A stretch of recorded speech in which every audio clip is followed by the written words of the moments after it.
And welcome to the Team Combat League, now in the home of the Miami franchise. Team Combat League, it is Miami versus Atlanta, the Assassins versus the Attack. They did it 2 weeks ago. They're doing it again tonight in a rematch of what we saw then. Hi, everybody. I'm Dave Bontempo along with Bubba Jenkins, and we are so happy that you're with us because Miami got that first win last week by 2 points over Atlanta. So Atlanta now with the revenge motif. They have had time to think about it. Yeah, they definitely had some time to think about it. Now they're down in Miami with their backs against the wall a little bit. And listen, the 2-point decision, a 2-point win isn't much. It's a left punch versus a right punch. It's a 3 versus a 2. So we're going to see if Atlanta can put it together tonight, maybe get their heads a little bit out of the clouds, maybe get off that beach and get on to the attack like we know Atlanta can do. Well, it's just a matter of doing one fight differently. And for Miami, it was a great comeback win a couple weeks ago. Some of the highlights from that matchup, as Miami had started out slowly and then made a big run. And, Bubba, we talk about this being a team sport and how everybody cheers each other on.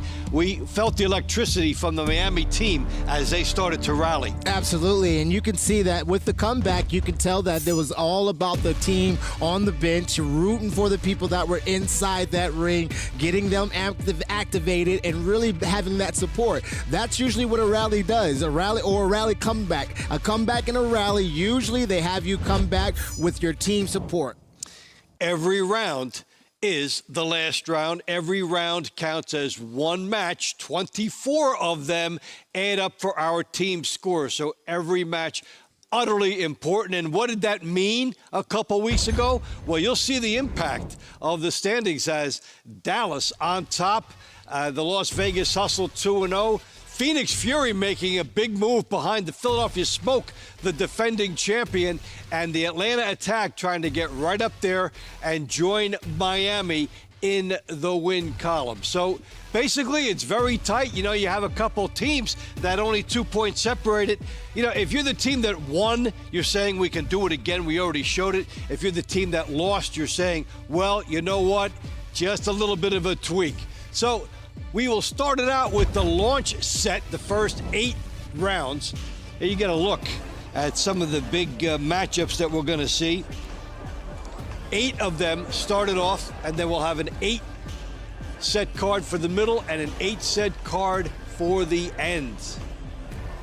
Yeah, you want to look at that Victor Abrau matchup versus Dante Randall. I think they're going to start the night out with some exciting, explosive works. Anytime I see Victor Abrau fighting, I get excited about it. I'm on the edge of my seat, and he can be a big point getter, so we're going to watch that. And now we will see Miami on the home front after having gone up to Atlanta's area and won a couple weeks ago. So they're the 2 big matchups, and we'd like to welcome in the 3rd member of our broadcast team, Amelia Moore. Amelia, what is your overall assessment as you look at what you're looking for tonight? Absolutely. Hey, Dave. Hey, Bubba. Hope you guys are great. 80 degrees this morning, already at 9 a.m. earlier this morning. It's beautiful here in Miami. Here in the home of the Miami Assassins, you already know that they bring the absolute power with their power play of their big boys. You got Trujillo, Medina, and Gonzalez. So always looking for that action with the big boys. I mean, who doesn't love the heavyweights, right? And then looking at Atlanta tonight, Ariel Davis, I mean, she's always consistent, especially looking at our fights last year, between she and I. She's exciting, she's fast, she's slick. So looking for consistent points and 20-point lead from her consistently. And then Javon Davis and Opiemi Adiemi. Opie is having an opponent change tonight. So that's always really exciting and like a dynamic shift to see how the IQ is brought into that. So I'm really excited. We didn't have any opponent changes in Texas, it's out in San Antonio last night. So just something to kind of look for is like how the athletes really adapt. But yeah, I'm super excited. Ringside, about to have some explosive fights tonight. Atlanta's got to bring the heat because right now they're 0-2, so you know they've got that comeback energy going on right now. And that's a nice overview. Guys. That's a nice overview and a good summary. We'll look at to see if it plays out the way you're lining it up for us right now. That's the key, as to see if it really does develop that way, or we get some surprises along the way, and we usually do. You have a bit of a format. Some things are the same, and some things come out a little bit different. So that's basically how we're setting it up for the launch rounds and getting set between Atlanta and Miami. Yeah, absolutely. And like she was saying about Opedemi, he has a little bit of a matchup change, but with the TCL being a very, very quick kind of a first round, kind of every round's the last round, I don't think that matters in the matchup thing. He's got a game plan that he was coming in with, and regardless if the opponent changes, he's going to stick to that game plan. All right, so we've got the open, we've got Amelia's overview, and we're going to our first break. And when we come back, we'll get it started. Team Combat League on Merit TV.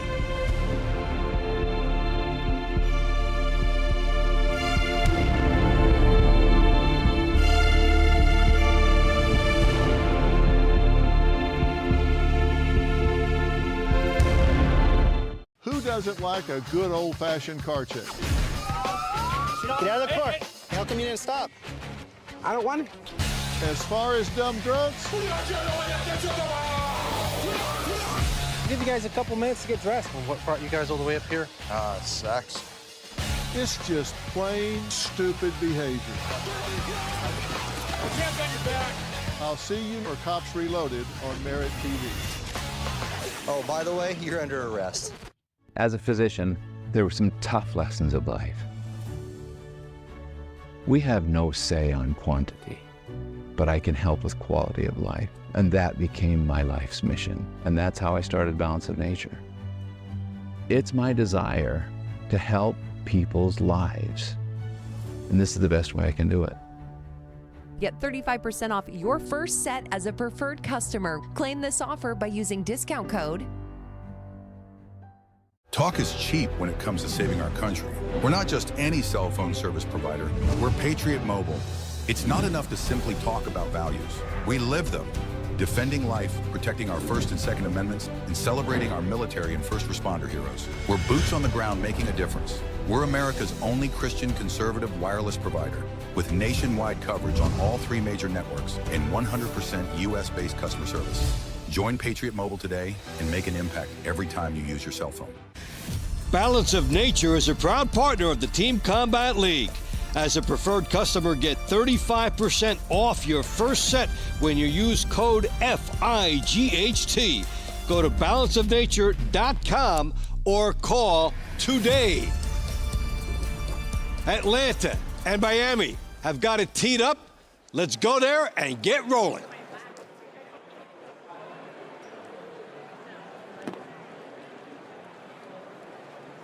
Ladies and gentlemen, thank you for joining us at Miccosukee Casino and Resort for this special attraction between the Atlanta Attack and your Miami Assassins. Special thanks to the Florida Athletic Commission, along with Executive Director Timothy Shipman. Attending physicians Matthew Goddard and Alexander Pachurik. Your judges at ringside this evening: Rourke Young, Lorenzo Toledo, Richard Green Sr., and John Rupert. Your referees in charge of the action: Samuel Burgos and Christopher Young. Special thanks to our sponsors: Climax Moonshine, Fire Number 32, known to bring the heat; Tim Smith Spirits; Balance of Nature, proud health supplement partner of Team Combat League; and Serenity Springs Recovery Center, a place of recovery and self-discovery. First up, the Atlanta Attack.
Introducing first, from Coach Sam Arnold's Atlanta Attack, Bantamweight, Alyssa Bolts.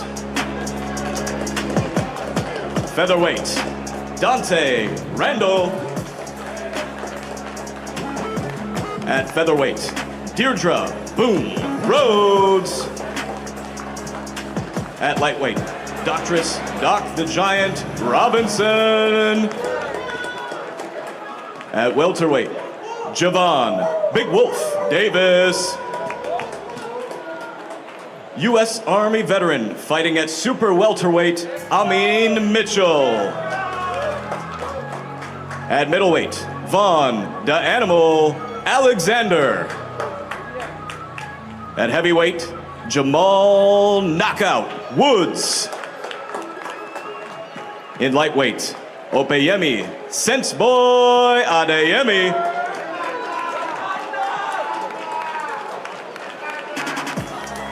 Fighting at Super Lightweight, Ariel Davis.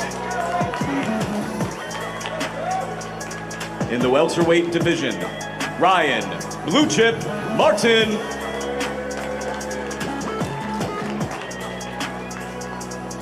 The former national champion and IBA America's champion, Super Middleweight, Keandre Lightning Leatherwood.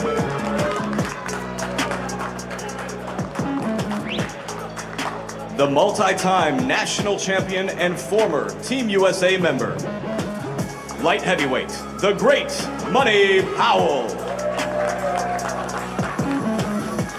At Cruiserweight, Jonathan the Reaper Rice. And at heavyweight, Colby Madison.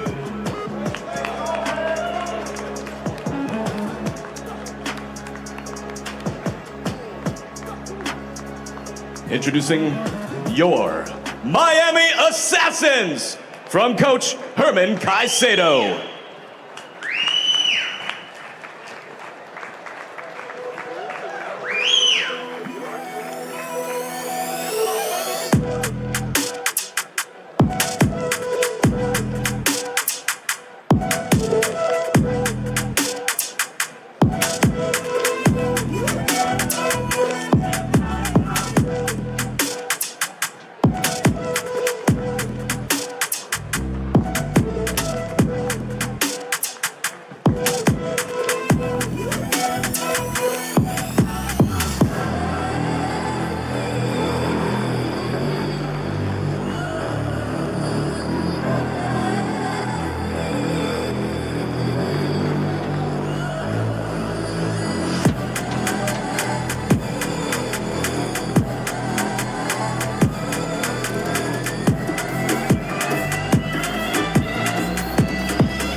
Ladies and gentlemen, introducing your hometown Miami Assassins! Fighting at Bantamweight, Evelyn Romo! At Featherweight, Victor Abrau! In the Featherweight division, Anna Verby!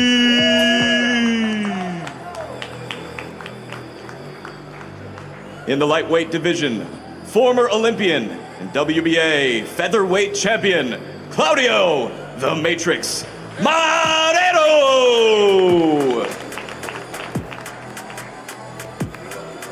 In the welterweight division, Harold King Calderon!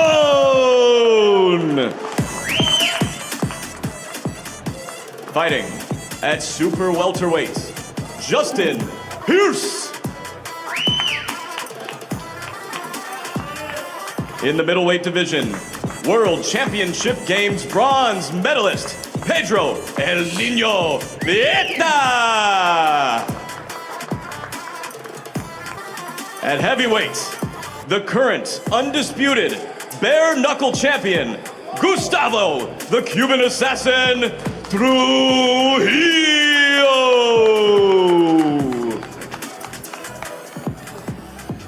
At featherweight, Ali Alessandra Valle.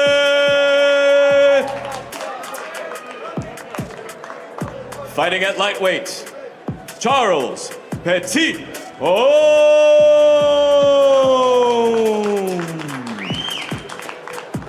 At super lightweight, Tyler Southside Schaefer.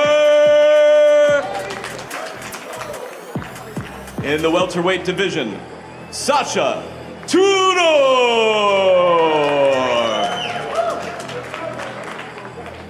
Super middleweight, multi-time national and international champion, Ronnie the King Alvarez. At light heavyweight, Victor Darocha.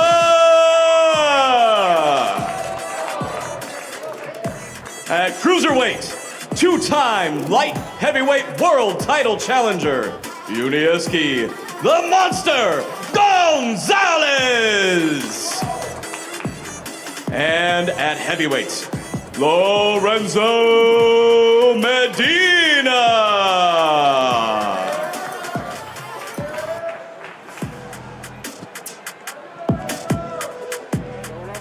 At this time, please rise, remove all caps for the singing of our national anthem, and give a warm welcome to Xylene Pacheco.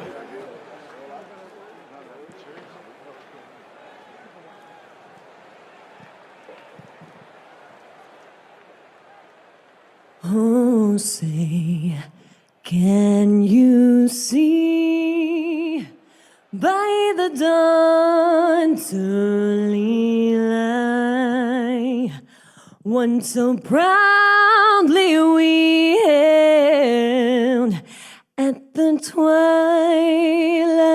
last gleaming, whose broad stripes and bright stars through the perilous fight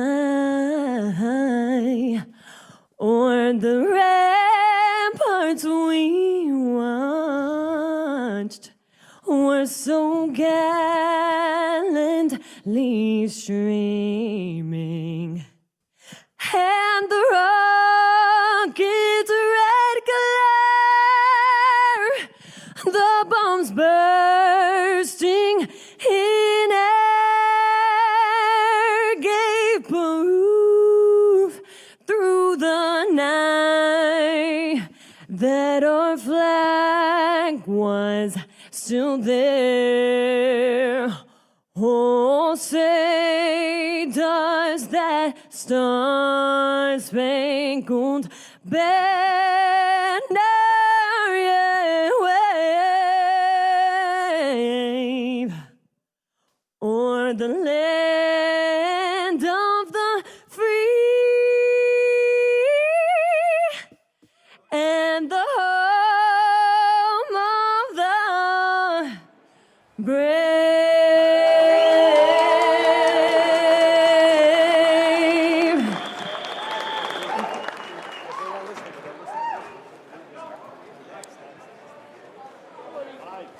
Let's get it on, baby. Now it's showtime. Yes, indeed. Hopefully we get some boxing as beautiful as that national anthem was right there. It's go time, baby. Alyssa Bolts and Evelyn Romo. All right, the first set. First set of 8. I like how the ladies start the show. Get us going.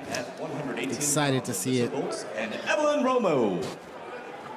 And that has been a staple of the league. The women's fight always starts us off. And I love it because they get the fireworks. A lot of the women, they throw out all kinds of power and they just throw a bunch of punches. And that's what you want to see in boxing.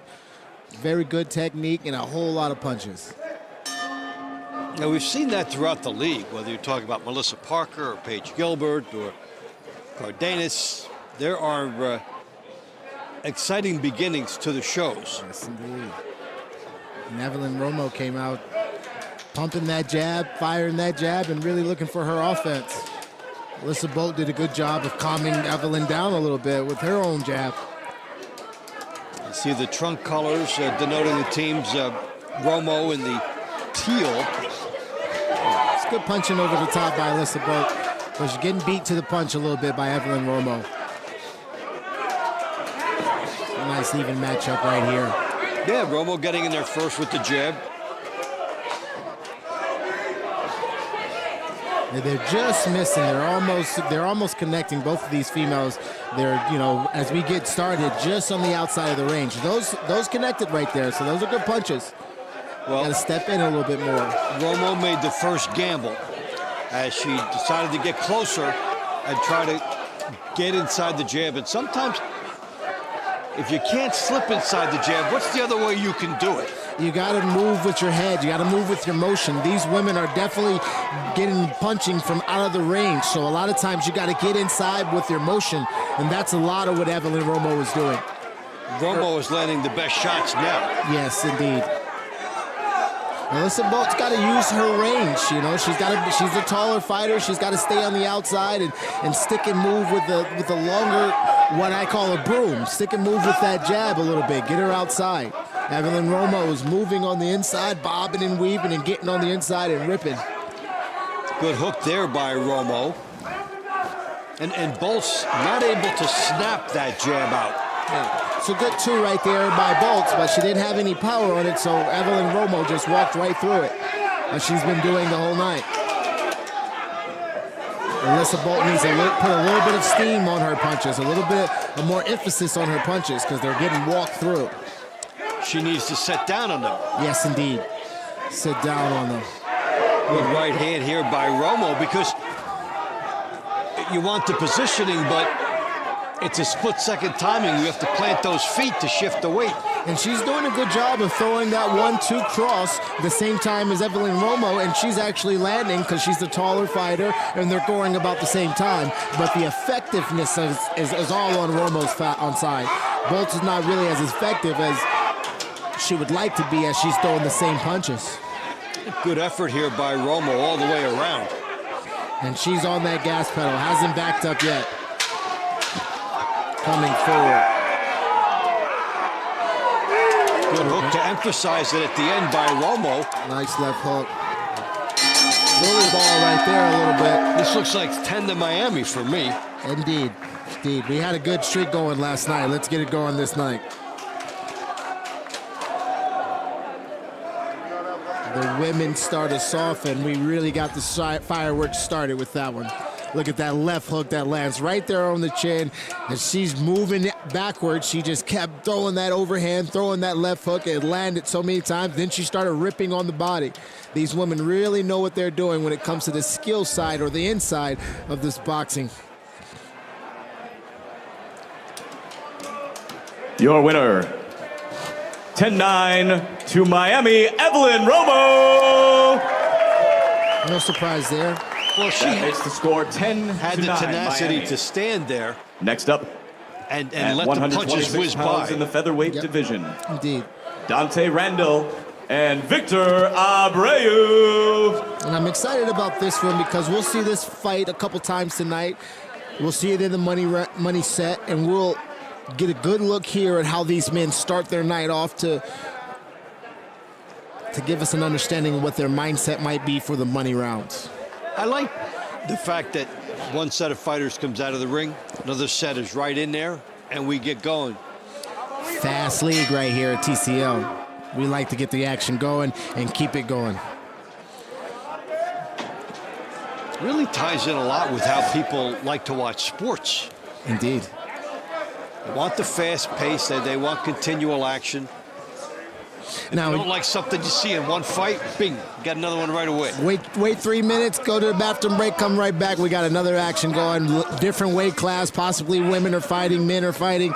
And sometimes it looks like a little bit of a slower pace when it changes from the women to the men, because the women really get after it with a lot of punches. The men, in a lot of cases, set their punches up a little bit more. You see Victor Abreu kind of taking his time a little bit more than the last two fighters did in their current fight. Abreu trying to push off and takes a couple body shots for the trouble. Yes, Dante Randall did a good job of what we call shoe shining that right there, ripping across that belt line. Left hook right there, just misses, but it hit with it hits the gloves with some effort. Last night we talked about the check hook that you talked about. Yes, big money check hook last night. Talk a little bit about the shoe shine. The shoe shine is when the guy rips down and kind of ducks in like he's doing right now. You see both of these guys kind of duck in towards each other and squat a little bit, and then you see them go ripping towards that attack or Assassin's line, that belt line. You'll see it on each fighter. It says Miami, or the other one says attack. Ooh, good right hook right there. Good right overhand. Shook him up a little bit. We got something going. We got a little blood in the water. Victor Abreu, again, as I mentioned, he's a good point getter. He's got some points on the table right now that he's looking for. If he can set it up or find it, he can get some extra points. Sometimes, as we were saying, it's about patience. With a minute left, he's got enough patience to maybe set up a winning punch. So can Abreu parlay a shoe shine into a gold mine? Yeah. We're looking for the shoe shine, or he can come over top. The thing about shoe shining is it gets your partner's hands to drop, and he just hit him with a punch over top. So the shoe shine, if he's hitting on that belt line, that waist line, right above that tack side, you can get your partner's hands to drop and possibly hit him with the punch he just hit him with. So for people hearing that phrase for the first time, it primarily applies to body shots. Yes, it does. Shoe shining is body shots. We don't go no lower than that. All right, so Abreu having it his own way with 20 seconds to go. Very strategic, very controlled. It's almost like he knows he's going to see this guy again. No reason to, exert too much effort. He landed his punches, and, he can get out there very clean. Plus, he'll see this guy a little bit later. He went for that overhand again right there. We just missed it. Good punch to the body. Very good round by Victor Abreu. Set that up very nicely. Does lead to the question, if a guy feels like he has it in the bag, right, or has won it, do you hold back showing some things? Like maybe you'll have to do it again. Like don't show him everything. Yeah, absolutely. Especially when you have later rounds. That overhand was just clean. He stepped in on it, missed out of the way of the jab, right hand over top of the forehead, and really shook him up. Your He's winner, gonna look for that later. From the Miami Assassins, Victor Abreu. Coach is going to give him some correctioning on the side, and he's going to really try to look for that as a really big point getter later.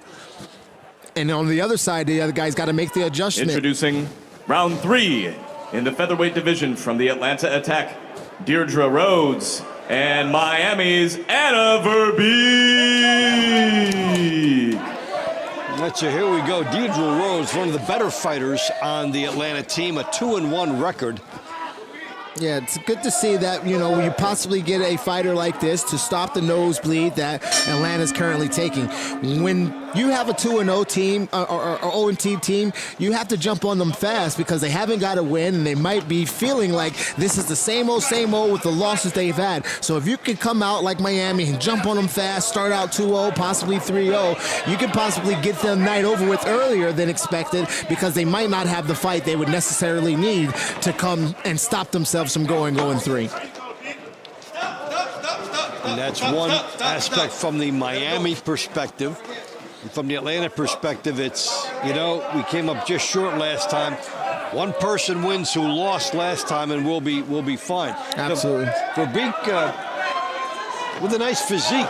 Looks on the top would be strong, but she just walked into a bomb. Walked right into a bomb, and like we were saying, Rhodes has got that energy like, we can't go 0-2. I can be the difference maker. A lot of times in the women's division, there is a bigger gap in the ability to get those points. So, Deandra Rhodes is looking for really good and getting that overhand, getting the punch back, stopping the nosebleeds for Atlanta Attack.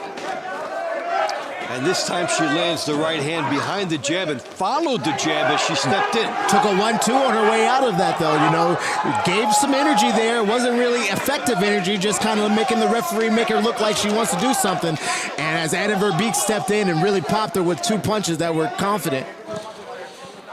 Can't just be in there making up moves and just doing things to just do it. There are times where you're creating offense, but what she just did there was a mistake, and she paid for it. So Rhodes able to land the looping overhand right, and Verbeek cutting off the ring effectively now. Yeah, Verbeek's the bigger fighter. She's got good straight punches. If she can get in a little bit better and with her setup, she can land some good punches. DeAndre Rhodes is doing a good job of moving, slipping, and getting her offense going. She's not only counter-punching, but she's also being first to carry around. Miami bench likes what they've been seeing so far in this one. Well, we're down in Miami, so they got to get the crowd involved. It's up to them to get everybody in the arena in the atmosphere of which Miami would like it. And they've got a 2-point lead to go with that. And a back-and-forth fight here. That's that setup feint that I was talking about there. Good punch right there from Verbeek. She's trying to set her up with that 1-2 punch. Ooh! Set her up and knock her down. Good punching What's right the there. call? It's a knockdown. That's going to be huge. It's a knockdown. They traded punches though. Rhodes got off. Although we didn't see a count, so we'll look back on that. We'll see how they may have judge been it. dusting it off and only called it a slip. They both did clip each other in that setup, so we'll see it right here after we get a replay. We did not see the big full count, so although it initially appeared to be a knockdown, maybe it was not. Yeah, and it matters, so we're going to get an understanding here. That's a couple looks. Should it be? Should it not be? The left hook. She throws a left. Winner that left lands. of Her round left. 3. Yeah, that's balance. Your Miami Assassins, Anna Verbeek. Yeah, By well. a score of 10-8. Yep, that last brings shot your there is total worth 2 score. points. Miami Assassins 30, Atlanta Attack It's 26. worth 2 points, but I'm not sure it should have been. I think she got off balance by landing her hook, really. She landed a hook on the other girl. lightweight division, round the woman 4. didn't land her on hers, From and Atlanta, she went down. Dr. Robinson. There are home runs that travel And 300 from feet and hit the Miami, foul pole, Claudio and there are some that go Marrero. 550 feet. And they're all dingers. Yes, sir. Yes, indeed. All right, so Miami now up by 4 with a blazing start that you were talking about. Yeah, got to get Atlanta out of the hole that they're in. They're 0-2. They're 0-3 tonight, 0-2 on the season. We want to see some fight out of them. You know, Sam Arnold usually gets on me for how I talk about attack, and I'm like, you know, I want to see a little bit more. I'm an aggressive guy by nature. I would like to see Atlanta show a little bit more aggressiveness and a little bit more effort in their, you know, in their bench activities and the way their fighters fight in the ring. You know, I would just like to see it more. Maybe they have a counter-like offense and a counter-like mindset, but, you know, being 0-2, I would like to see them get on the gas pedal just a little bit more. So now it's Marrero and Dr. Robinson. You're watching the TCL on MeritTV. I'm Dave Bontempo, along with Bubba Jenkins and Amelia Moore, the ringside reporter on the scene. Battle of the speeds right now. They're battling the southpaw versus the orthodox. Southpaw wants to get inside. He's jabbing to the body. We got Miami being the southpaw here. He's looking for that left hand down the pipe that he just missed on. And he's going to be setting it up by trying to go high and low with that right hand. And Doctress doesn't want to sit there and wait on it. He wants to be circling to his left so that he can get his power shot off. He's also looking for the same punch, but usually the orthodox guy gets that left hand off. You don't see it as often as the orthodox does. Now, we often talk about what the right-handed fighter has to do against the lefty. What does the lefty want to do to counter what the righty's doing against him in that style? Okay, we talk about the right hand lead, the circling. You're the southpaw. What are you doing to counter that? Well, you want to get, as a southpaw, you kind of want to get that counter punch boxing going. So you're ripping that jab high and low, and you have a smart, educated right hand that we're seeing here by Morero. He's moving it, putting it in his face, going high and low. He's a little low with it, but I would like to have it a little higher. But you're just being educated with it. probing and jabbing and checking the temperature and range, and then you're trying to lull that guy in with that left hand like we just saw right there. Beautiful setup. Right hand is educated, high and low, confusing Robinson, and then trying to step in with that left hand. As you can see, Marrero's left hand is cocked right on his chin, ready to explode right at any moment. Doing a good job with ripping hooks now. Here comes Morero. Another subtle advantage to being a lefty. You know how everybody wants to fight you.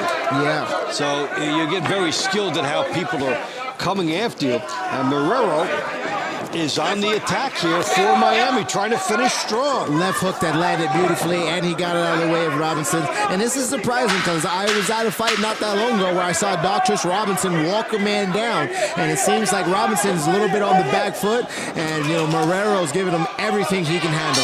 He's in trouble a little bit. Is Miami going to go up by 5?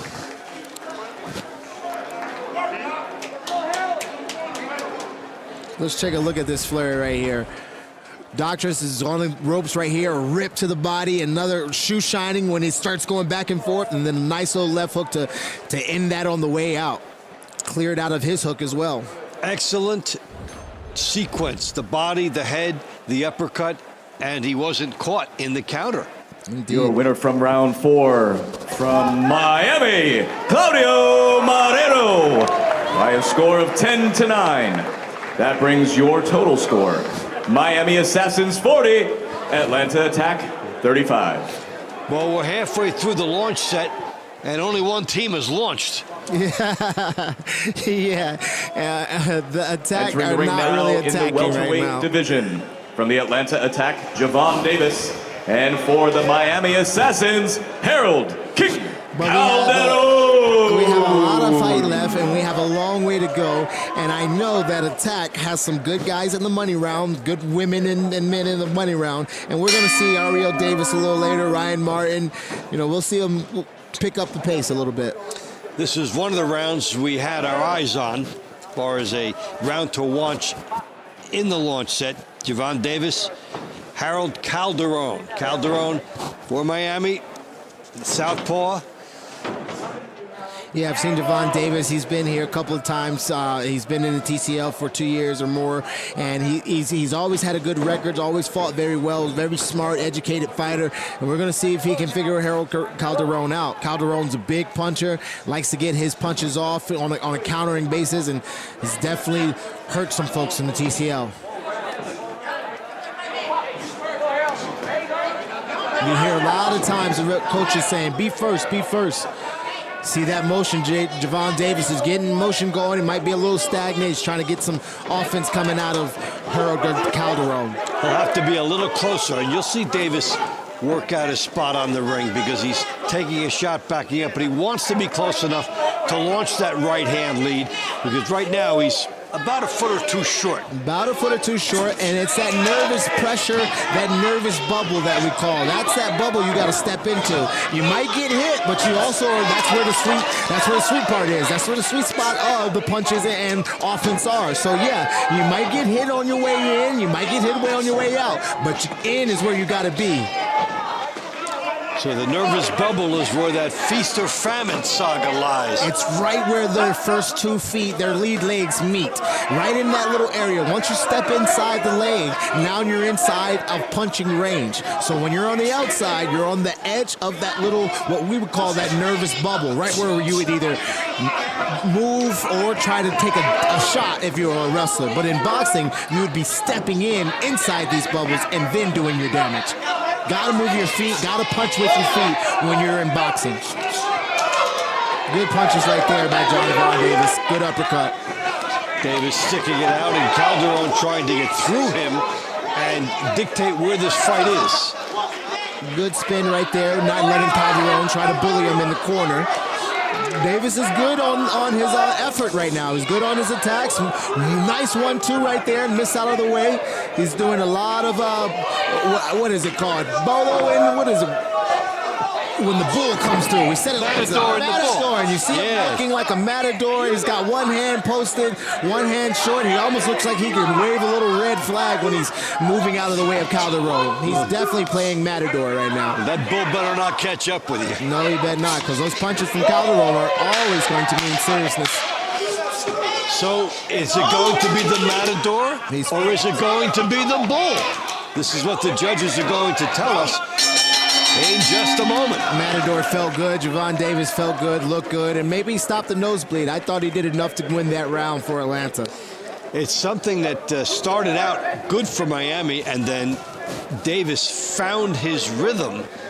Yes, he did. He found his rhythm, started moving, like we said, a little bit athletic, started feeling himself. And then after you land some punches and you start going, woo, or looking at your opponent like, hey, you see that? You know, that's how you know you're getting in a flow. From Atlanta, there you Javon go. Davis. The nosebleed is over. 10-9.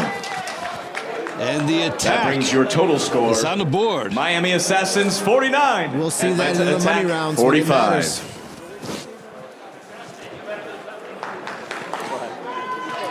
And now, starting round 6 in the super welterweight division, from Atlanta, Amin Mitchell, and your Miami Assassins, Justin Pierce. Well, let's talk about the team concept. And you're the next fighter after your teammate just broke the cycle. Yes. What about what that does for you, and what is the mindset for you coming in? Gives you some positive energy. As we can see right here, he started out orthodox and landing a mean overhand right, and then switched right back to southpaw. But again, I'm back to your question. It gives you some momentum. It gives you an understanding like, okay, we got something going. Now your bench is behind you. Now your teammates are behind you. Your coach has a little bit of positivity in the things that he's saying. So yeah, you're back on the horse. And with it being a 2-point win by the other team last time, you know it's just going to take a couple different things this time to get those victories. Just stay in the fight. And Mean Mitchell right now is really meaning business with these hooks. Strong, powerful right hooks. Yeah, he's really digging in with them, and also hands are down, daring a counter shot.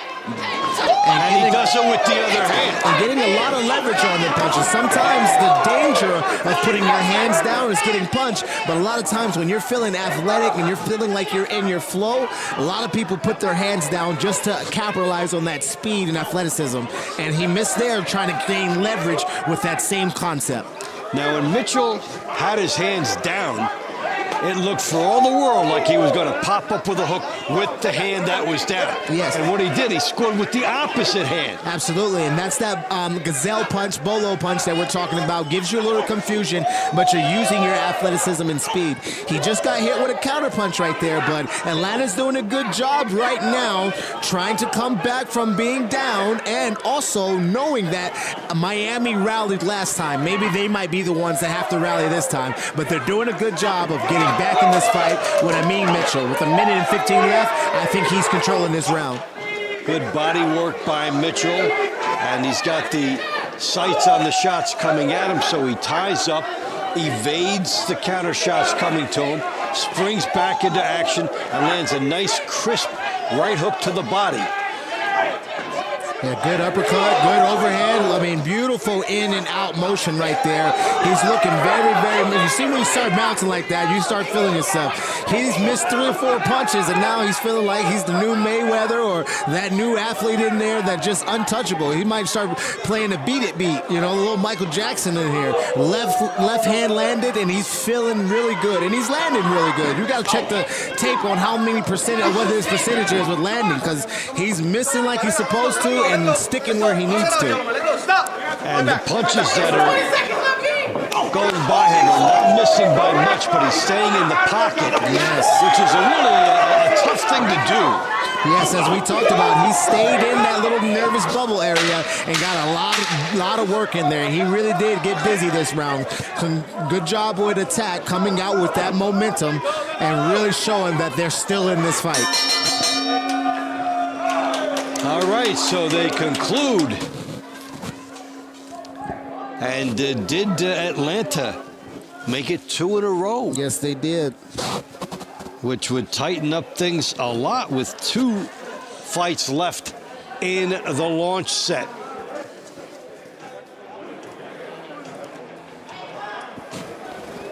Your winner of round number 6 by a score of 10-9 from the Atlanta Attack, Amin Mitchell. Yeah. All right, so now we're down to 3. Score, Miami Assassins 58, Atlanta Attack 55. All right, Amelia Moore has a special guest. Go ahead. Round number 7 in the middleweight division. Hey guys, we're here ringside. I was walking through the hallway and I ran into Daniel Bailey, one of our TCL teammates. Daniel is actually signed to San Antonio right now, but last season he was with Miami, so kind of an interesting aspect. Can you tell us, Bailey, a little bit about what Miami has to do to make sure that they secure this win tonight? Honestly, Miami got to start off strong and keep pushing the issue. They had all the advantages with experience, so as long as they keep the pressure going, I think they'll pull out a really, really easy victory tonight. Thank you so much. So kind of interesting. Bailey has been with TCL all 3 seasons. Man, can you tell us a little bit about how this whole concept has evolved and like gone from what it was in season 1 to what we've got going on now, season 3? Honestly, over the seasons, as the seasons go on, I see more and more experienced fighters coming into play. And it's a great opportunity for fighters who don't get the chance to really showcase their talent. So these guys, they come and they put it all on the line and they get the opportunity to really show off their talent. Thank you so much. Yeah, I'm sad to see you didn't get to fight last night. He did have a 6-rounder scheduled that right now I believe it fell through. I had a fight scheduled for May 6th that was postponed at the Featherweight division, but I'm going to get back active with the Team Combat League and another opportunity will present itself. Love that. I can't wait to see you get back in the ring, man. I'm so happy to see you. It's been years, and thank you for getting on the mic with me. I appreciate you. Y'all have a good night. All right, thank you, Amelia. As you see, Daniel Bailey tracking the league, talking about more experienced fighters coming into it. We have seen some names and people from USA Boxing and professional fighters getting in. And here, this is a good one. Yeah, Miami and Atlanta. Good punch, good fights right here. Pedro Veitia landed 2 good uppercuts right there, inside, in close, doing a little bit of that dirty boxing, phone booth boxing that we like. And Alexander's got to hunt him down. He's walking, missing a little bit off balance, and he's really got to focus in. As Atlanta has pulled out the last 2, got within 3, they got to keep on the gas. This is a good one. Each guy doing a lot of what he wants, but that's an excellent shot to the body. Yeah, missed by the Alexander. by Pedro. Missed the uppercut and took a body shot on the way in for it. And that's what Vaughn's got to do more of. Well, then that's part of the gamble. You go in, you're thinking big, and by doing that, your opponent might be able to think big. Absolutely. Looks like Pedro's lining up that uppercut. He keeps throwing it, and it's because Vaughn Alexander's leaning like that. So he stabs to the body, and then he rips uppercut. And that's what he's really trying to set up, possibly across that forehead. Good hands by Pedro, but it's good Alexander checking that offense and his defense by Pedro. Good body work here by Alexander has been the most definitive aspect. I wouldn't say he hooked him, but he was checking his defense by ripping up in the body, touching, shoe shining, and coming up top. Sometimes you're not even looking to hurt your opponent. You're looking to see if the defense is set up so you can get your other offense going. And in the meantime, that keeps you scoring and in the judge's good graces. So no wasted punches. Yep, absolutely. All right, well, it's going to be an interesting call here. Interesting, but I believe Miami might have pulled away with that one. But it'd be good if it goes to Atlanta. We get back in this fight. Alexander had the body shots, but for Miami, what was the difference? The motion and the outside range that Pedro kept hitting him with. A couple of the uppercuts when he did get in, but he did a good job of understanding where the fight was taking place. 10-9 from the Miami Assassins, Pedro Veitia. That brings the total score. Miami Assassins 68, Atlanta Attack 64. All right, so the string is broken back by Miami in the final. Now, round 8. Launch rounds. In the heavyweight division. Set. Terrell Jamal Woods. And from Miami, Gustavo Trujillo. Now everybody always stops what they're doing to see the big guys. Yeah, Trujillo's one of the favorites for Miami. He's a big puncher, heavy hitter. We like to see him. He gets pretty creative in there and starts having fun. We're going to see him try to light the crowd up and get Miami going. And so Miami is up 4. Good shoe shine there by Jamal Woods, not staying there on the ring. Starting out with the body shots and then a clubbing right by Trujillo. Yeah, good countering there, though, by Woods. He's on the fence. He's on the ring a little bit, but he's doing a good job on the ropes, punching and getting out of there. He can't stay there, but he's doing a good job of moving back and forth between that posting, seeing what he needs to see. But he's in trouble, though, if Gustavo can time him and get the punch that he wants. You don't want to stay there too long. He's trying to get figured out. It's Trujillo, then gets a right hand in and eats a left hand. So this is basically right hands of Trujillo up top and the left hooks of Woods coming back to the body. And whoever can change the pace of their punches can really open the opposite guy up, because they're really blocking right where the punches are needing to land. And if they can just off-time it, they can really get in on it. Each guy's focused in on one big thing. It's the rights to the head by Trujillo and the body shots by Woods. And they're zoning out everything else to try to set those things up. Yeah, and it looks like Trujillo has found his pace, has found the things, and the work that he's put in early, like that body shot. That was a good shot. The work that he's put in early is starting to damage Woods. I don't think Woods can make it for another minute 15. That was a damaging hook to the body, and here comes Trujillo looking for 3. Yes, he is. He's starting to pull that guard down with one hand and rip over the top with the other. That's a good old school trick right there. You get a lot of boxers pulling down that guard with the left hand and ripping overcut. Oh, a big shot here. Blood in the water, as we like to say. He knows what it is in Miami. He better turn into a shark, because this is a good big point right here. He can pull it out if he gets this. Nice rip to the body. If he goes upstairs, he might have some work. Keeps pounding the body. A good right by Trujillo. Uppercut by Trujillo. Right hand by Trujillo as he opens it up. And then getting tied up as Woods gasping for 30 seconds to try to get through this, only losing by 1, but he sought refuge in the corner. A little fight back. That's a good way to not give up so many points right there. That's a Woods fighting for Atlanta, not wanting to give up too many points. We see a good job right there by Woods, because he was for sure in trouble. Trujillo being one of the big punches for Miami. He definitely got out of there just giving up the punches, and he landed something himself. That's a beautiful job there by Woods. So Woods may have lost 1, but he saved 2. And he gave him something to remember later, because we're going to see that again in the money set. Now, if you're Woods, you'll come out firing next time. Absolutely. You landed the punch you needed the whole entire fight in the last 5 seconds. You could say he saved 3, because he would have been a loss in the money rounds had he been stopped. There was a lot that Woods averted in that last minute. And if I'm the Miami coach, I'm going to get on Trujillo about really turning the tides, not letting that happen, and getting the bonus points if we can get it in the money round. 10-9. From the Miami Assassins, Gustavo Trujillo. He almost stole it. He got that look on his face like, Your grand total score, I almost stole that. Heading into an intermission, Miami Assassins 78. All right, so that's how we got to 78 to 73. We had 1 10-8 round in favor of Miami. You saw the Miami start, Atlanta getting hot in the middle, and then Special a couple for Miami at the end. So that's the launch rounds. We have the middle set coming up on Team Combat League on MeritTV.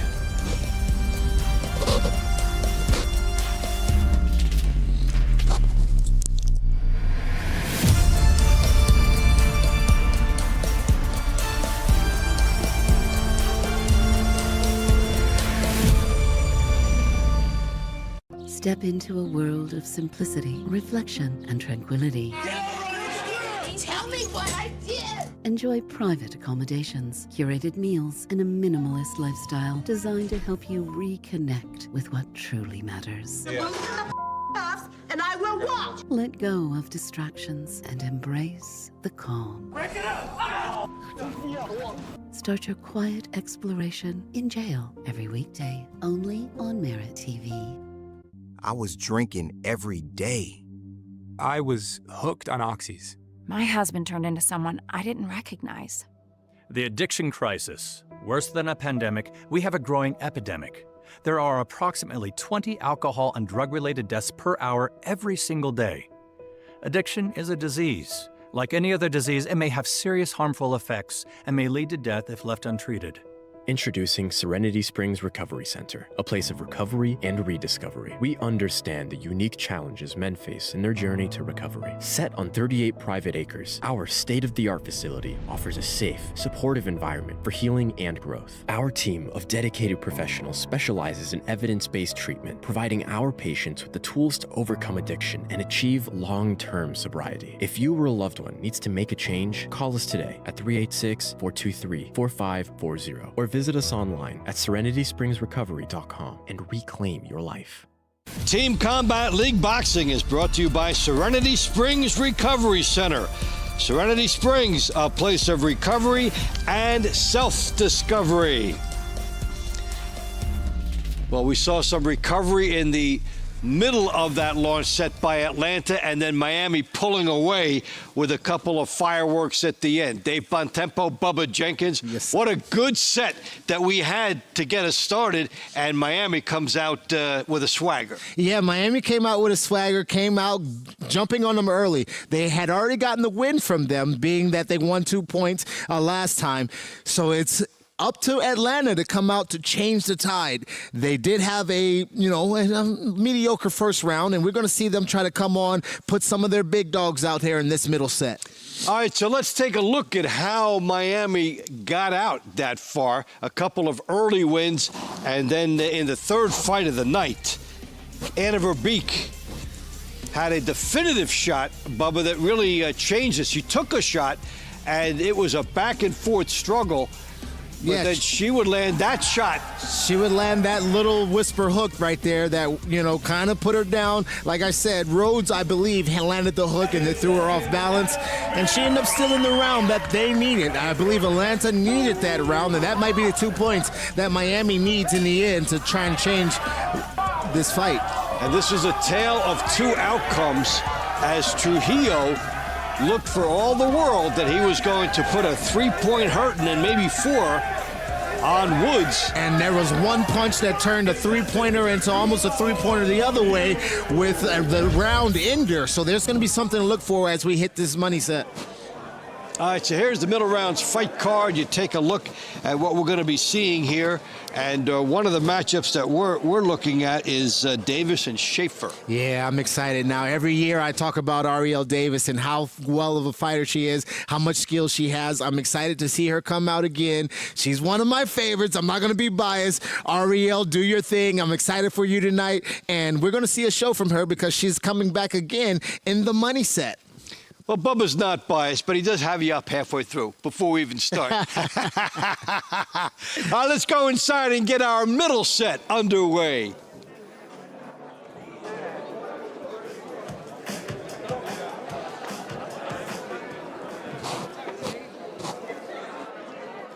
As we enter the middle rounds, round number 9, fighting for the Atlanta Attack, Deirdre Rhodes, and your Miami Assassins, Ali Alessandra Valle.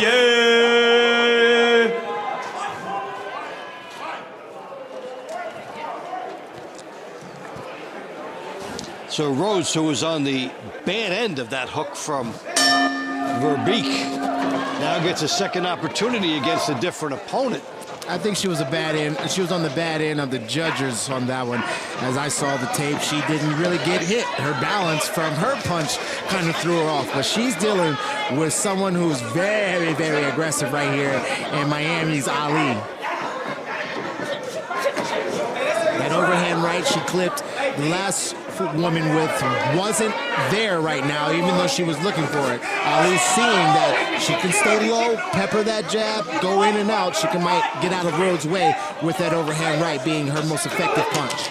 Rhodes has been a little ineffective with that overhand right, launching it from too far out and no jab to set it up. Right, she got it one time, so that's probably why she continues to throw it, because she did get success with it one time in her earlier rounds. But it's not the same woman she's fighting right now, and it's not the same concept. Every 10 seconds in TCL could be a different changing fight. And Rhodes finds herself up against a bigger opponent and backing up. Opponent that has already studied her, has already known that she's going to fight her and watched her the first time. It's a little bit of an advantage right here by Ali. Shows some the advantage of team depth to be able to throw a different fighter out. Absolutely. Which we'll see a little bit later from the Atlanta attack.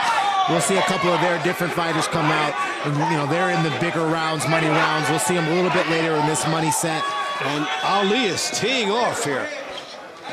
It's a lot of side-to-side shots, but there's a lot of a ton of emotion that she's fighting with here. Yeah, even though the referee says you can't do that, there's sometimes you want to bully your opponent. You want to push them down. The more they got to get up, the more they got to use their arms to do a push-up off the canvas, the more they're tired, the more you can pull out of them. So that's good to, you know, possibly see that. Even though the referee's saying no, there's sometimes that's what's in boxing. You can ask for forgiveness if they don't take a point. With good action on the inside, he makes it up. Action right there. Ali and Rhodes going toe-to-toe, teeing it up. Ali looking for some good punches right there as she's coming forward, hunting for Rhodes' jawline. Rhodes is trying to do the best she can to back her up with power, kind of flinching out of the way of punches that are not there yet. She's got to open her eyes a little bit more. Here comes Ali. Opening up a left hand and a right hand by Ali.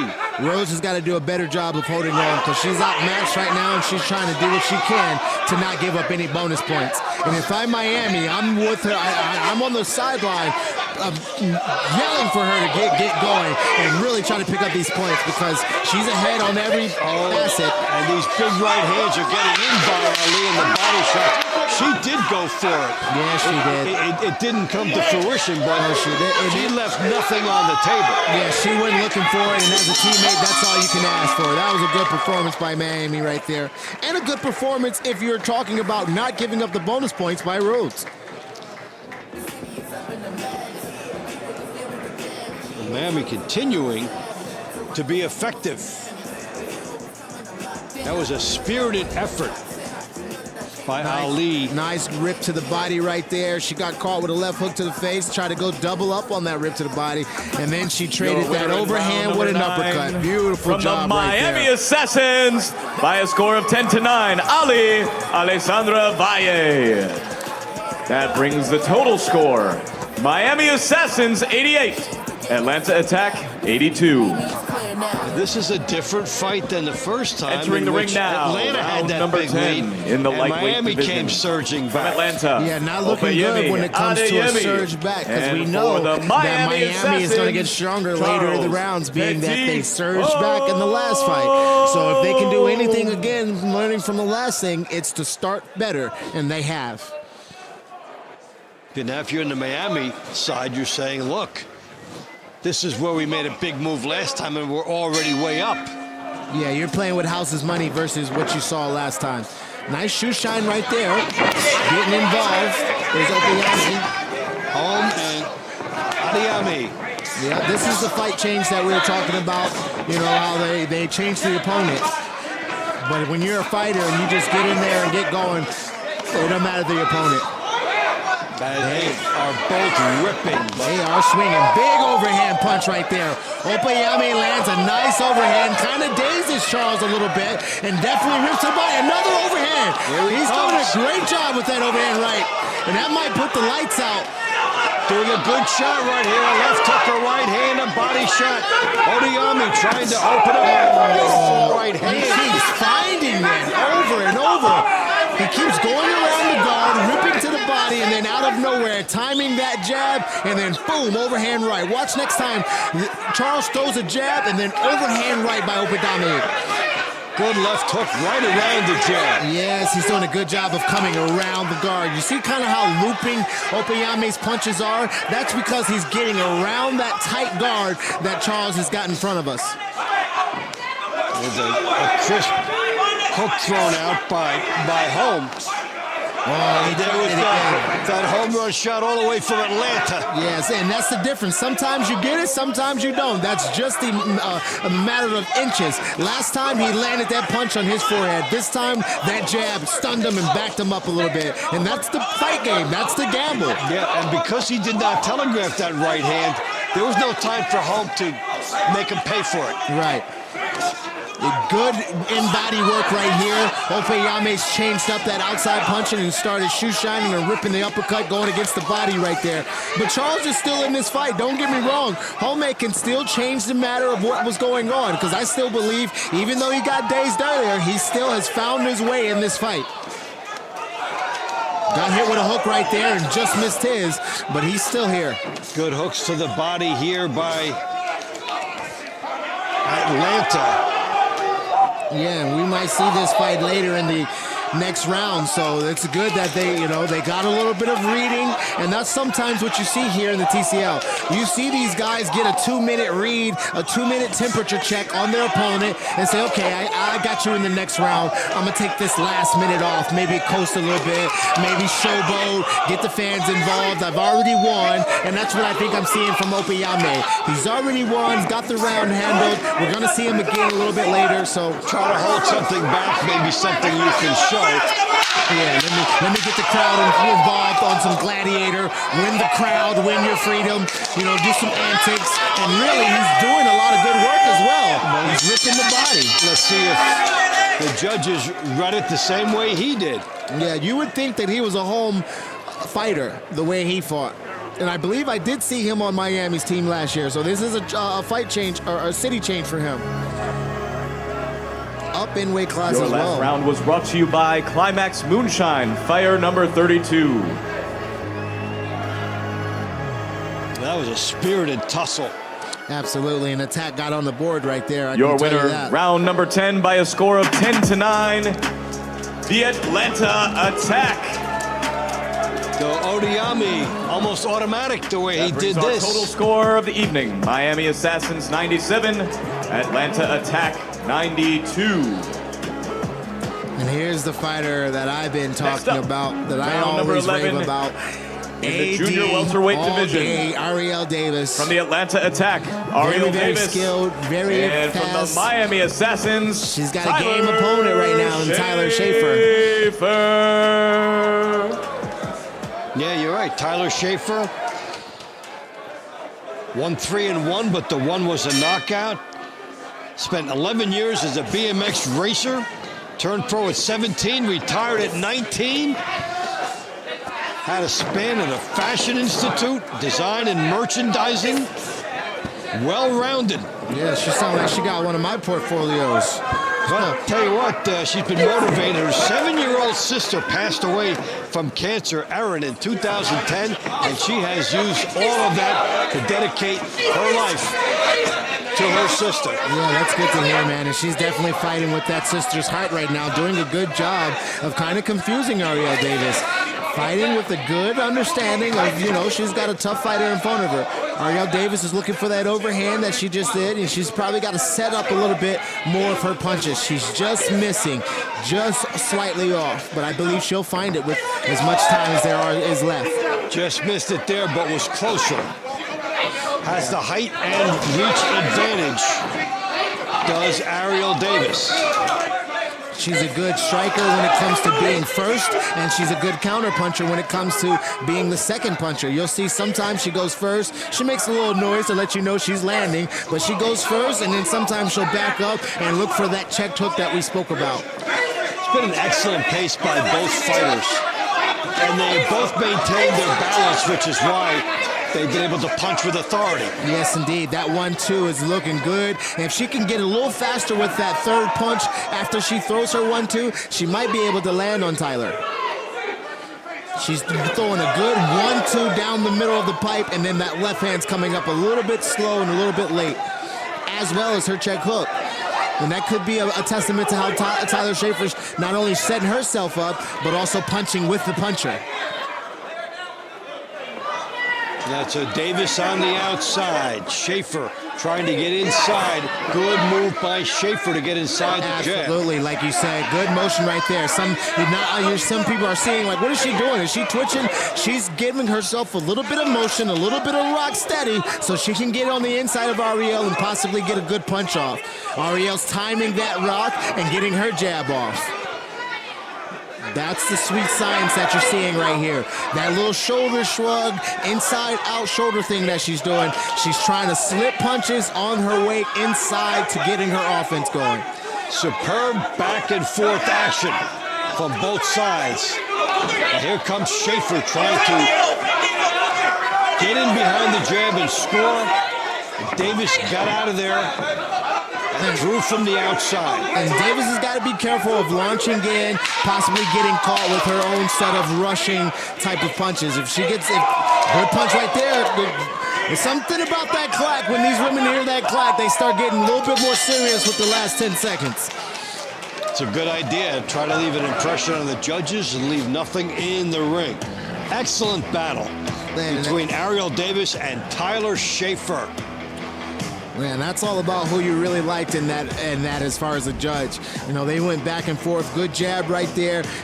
Schaefer tried to counter, and Ariel Davis moved out of the way, got her hands up, and hit her with a 1-2. That was beautiful and a nice counter defense. Set her up with her own jab, got the counter that she wanted. At the conclusion of round 11, your winner by a score of 10-9 from the Atlanta Attack, Ariel Davis. All right, so nice effort by Davis, and Schaefer brought the best out of her.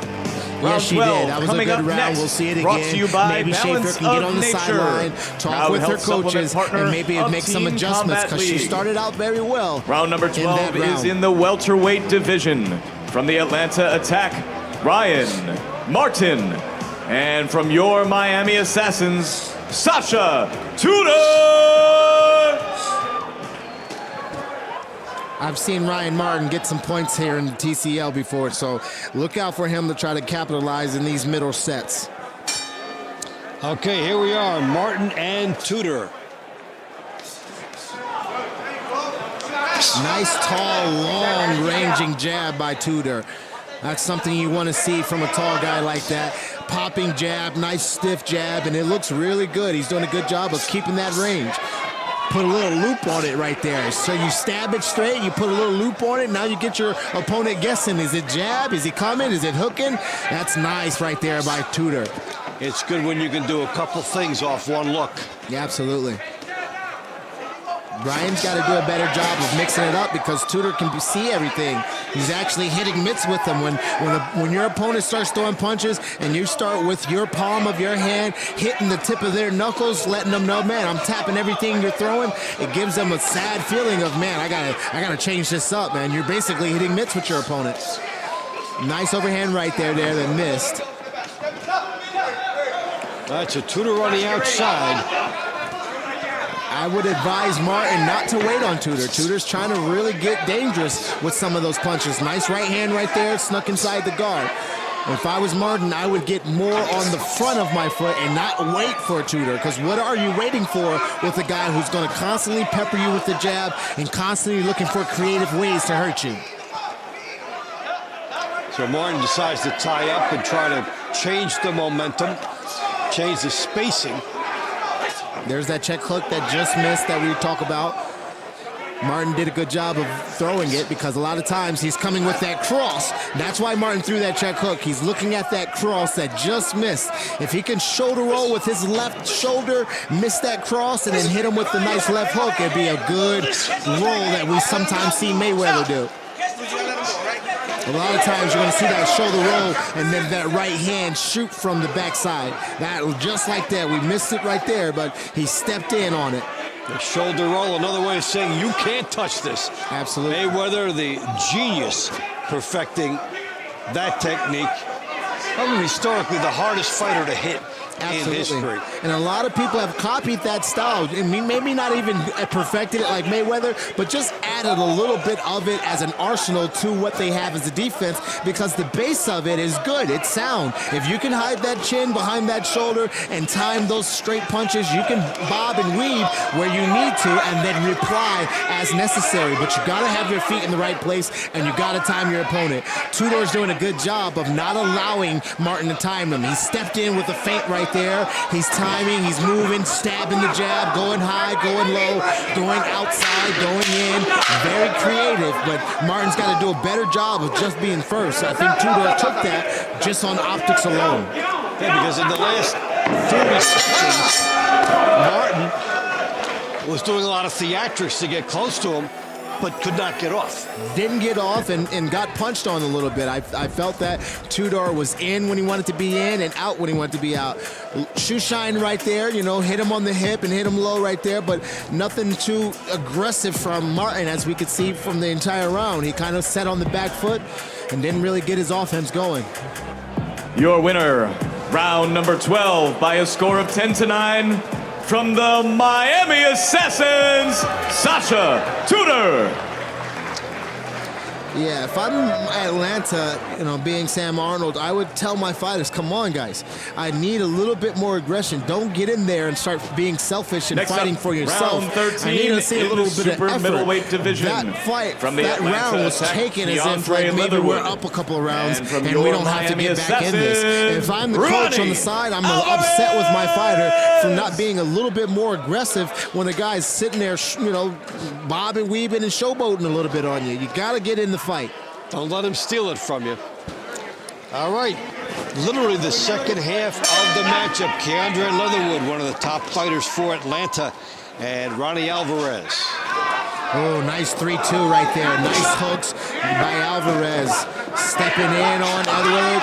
He's going to land that hook a couple more times tonight because it's brushing right off the eyebrow of Leatherwood. Watch that right hook, and we got another southpaw. Do you see that looping right hook? Ooh. Good shot there by Alvarez, and he landed it home. Yeah, so that looping right hand wasn't good technique, but it was the right hand that set up the left hand that he actually landed. If he gets back to where he can balance himself, that 3-2 is going to be good money for him because it already landed once. He's just got to time it right and get it down because a good check hook right there. All right, let's talk about a 3-2. What's a 3-2? A 3-2 is that swooping right hand that you see and that straight left hand down the pipe that he's landed once already.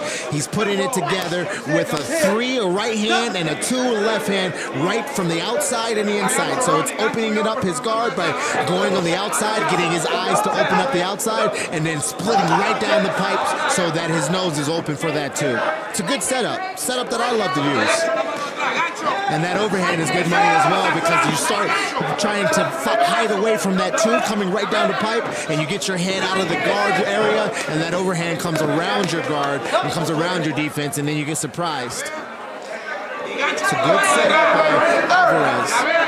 And then, of course, you try to do it at high speed. That's the thing that's probably the most interesting about it for those who don't fight, is how you have to come up with that on the spot, have the right positioning and see it and then do it. And oftentimes you got to have the right combination, like you're looking to get break inside a lock. You got to have the right combination of punches that get you in with the right footwork and to do the right thing at the right time. And that's why the sweet science is so beautiful. When you see guys get hit with that perfect punch and there's no defense to it and they just move out of the way of the offense, it's beautiful. It's picture perfect. It's chef's kiss when you see it. And a lot of times it comes from a really good understanding of balance, distance, and defense.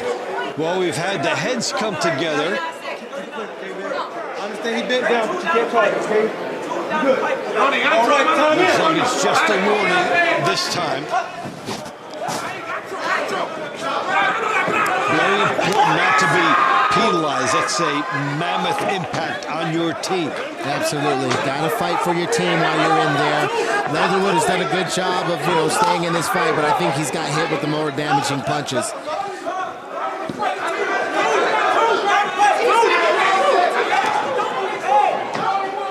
don't know if that's Miami or Atlanta yelling for the two, but Atlanta should definitely be careful because Miami has hit that two a couple times and it has landed. Miami on the outside, Atlanta on the inside. What did the judges like in this one? Alvarez against the very experienced Leatherwood had his moments here. Leatherwood did have some moments there, and being a good veteran, staying in the fight, being one of the pillars for the Atlanta attack. But I believe your winner, Miami round number 13 by a score of 10-9 from the Miami Assassins, Ronnie Alvarez. Up next, round 14. Brought to you by Serenity Springs Recovery Center, a place of recovery and self-discovery. We have Amelia Moore standing by with King Kong Ortiz at the venue. Money Powell, and from Miami. Hey everybody, I'm down here ringside with Luis Ortiz, King Kong himself, former world champion. Luis, your coach also is Coach Harmon, who's the head coach of the Miami Assassins. How do you like the format so far for TCL compared to traditional boxing? Su entrenador quiere saber, buenas noches sobre todo, primero que todo. Ella lo que le está preguntando es que como Germán Caicedo es el director del equipo de Miami, pero también es su entrenador principal. ¿Qué piensa usted del formato de la liga por equipo con un solo asalto y cómo lo comparas con una pelea de 12 asaltos? Eso es bueno para el peleador, porque mantiene al peleador activo. Es un poco difícil, pero mantiene al boxeador activo para los combates. It's difficult. It is difficult. It is different, but it's very good for the fighter to stay active, to not get rusty. No downtime. As a 12-round fighter, how would you see yourself doing in a one-round fight? And when can we expect you to get up in the TCL ring? Una pregunta de $1,000,000. Usted es un peleador de 12 asaltos. ¿Qué piensa que quedará usted en este tipo de...? I'm a fighter. I'm ready for anybody. Whenever, if you heard it, you understood it. Yeah. I'm supporting Miami. I'm supporting Miami with my family. Miami is ready. You heard it. King Kong's ready to smash, baby. Thank you so much, guys. Back to you. All right. Maybe we'll see King Kong in the TCL. A lot of the fighters say they like this. Yeah, he said he's ready for anybody. Like he said, it keeps you from not being rusty if you got some fights coming up. What's 1 round, 2 rounds, maybe a little money round if they need to lean on you as a good fighter. But, it keeps you nice and active, and it doesn't take too much out of you as a fighter. That's what I love it for the fighters in the combat league. It keeps the fighters fresh. It's 1 round. You get paid. You get in there 3 minutes of work, maybe 9 to 6 if you're one of the top guys, right? But for the most part, man, it really does do a good job of keeping you having a nice long career. And what's interesting to me as we look at Powell going up here and having a good scrap with Darocha. Very good round, both of these guys. Money Powell versus Victor Darocha. It has, we had the interview involved, but as I was watching it, very high-skilled matchup. Can't tell you who's winning because both fighters are doing a good job of, mixing up their offense and counter-punching, setting up the jab. Nice long jabs by both of these guys here, being very, very creative. Landed that punch right there with the 1-2. Putting a final dot on that previous comment, the fighters that have come into TCL, you'd think they would dominate, and they have not. Right, absolutely. The guys that are in TCL and that started with TCL have an understanding of what this round is about.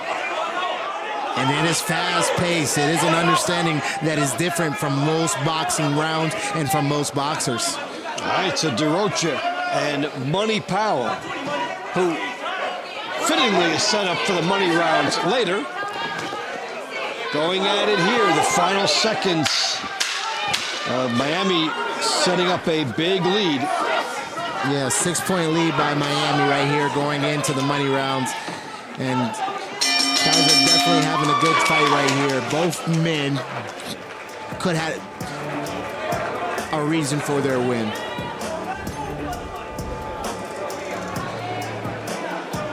He slips that jab right there. Gets hit with a 1-2 over the top.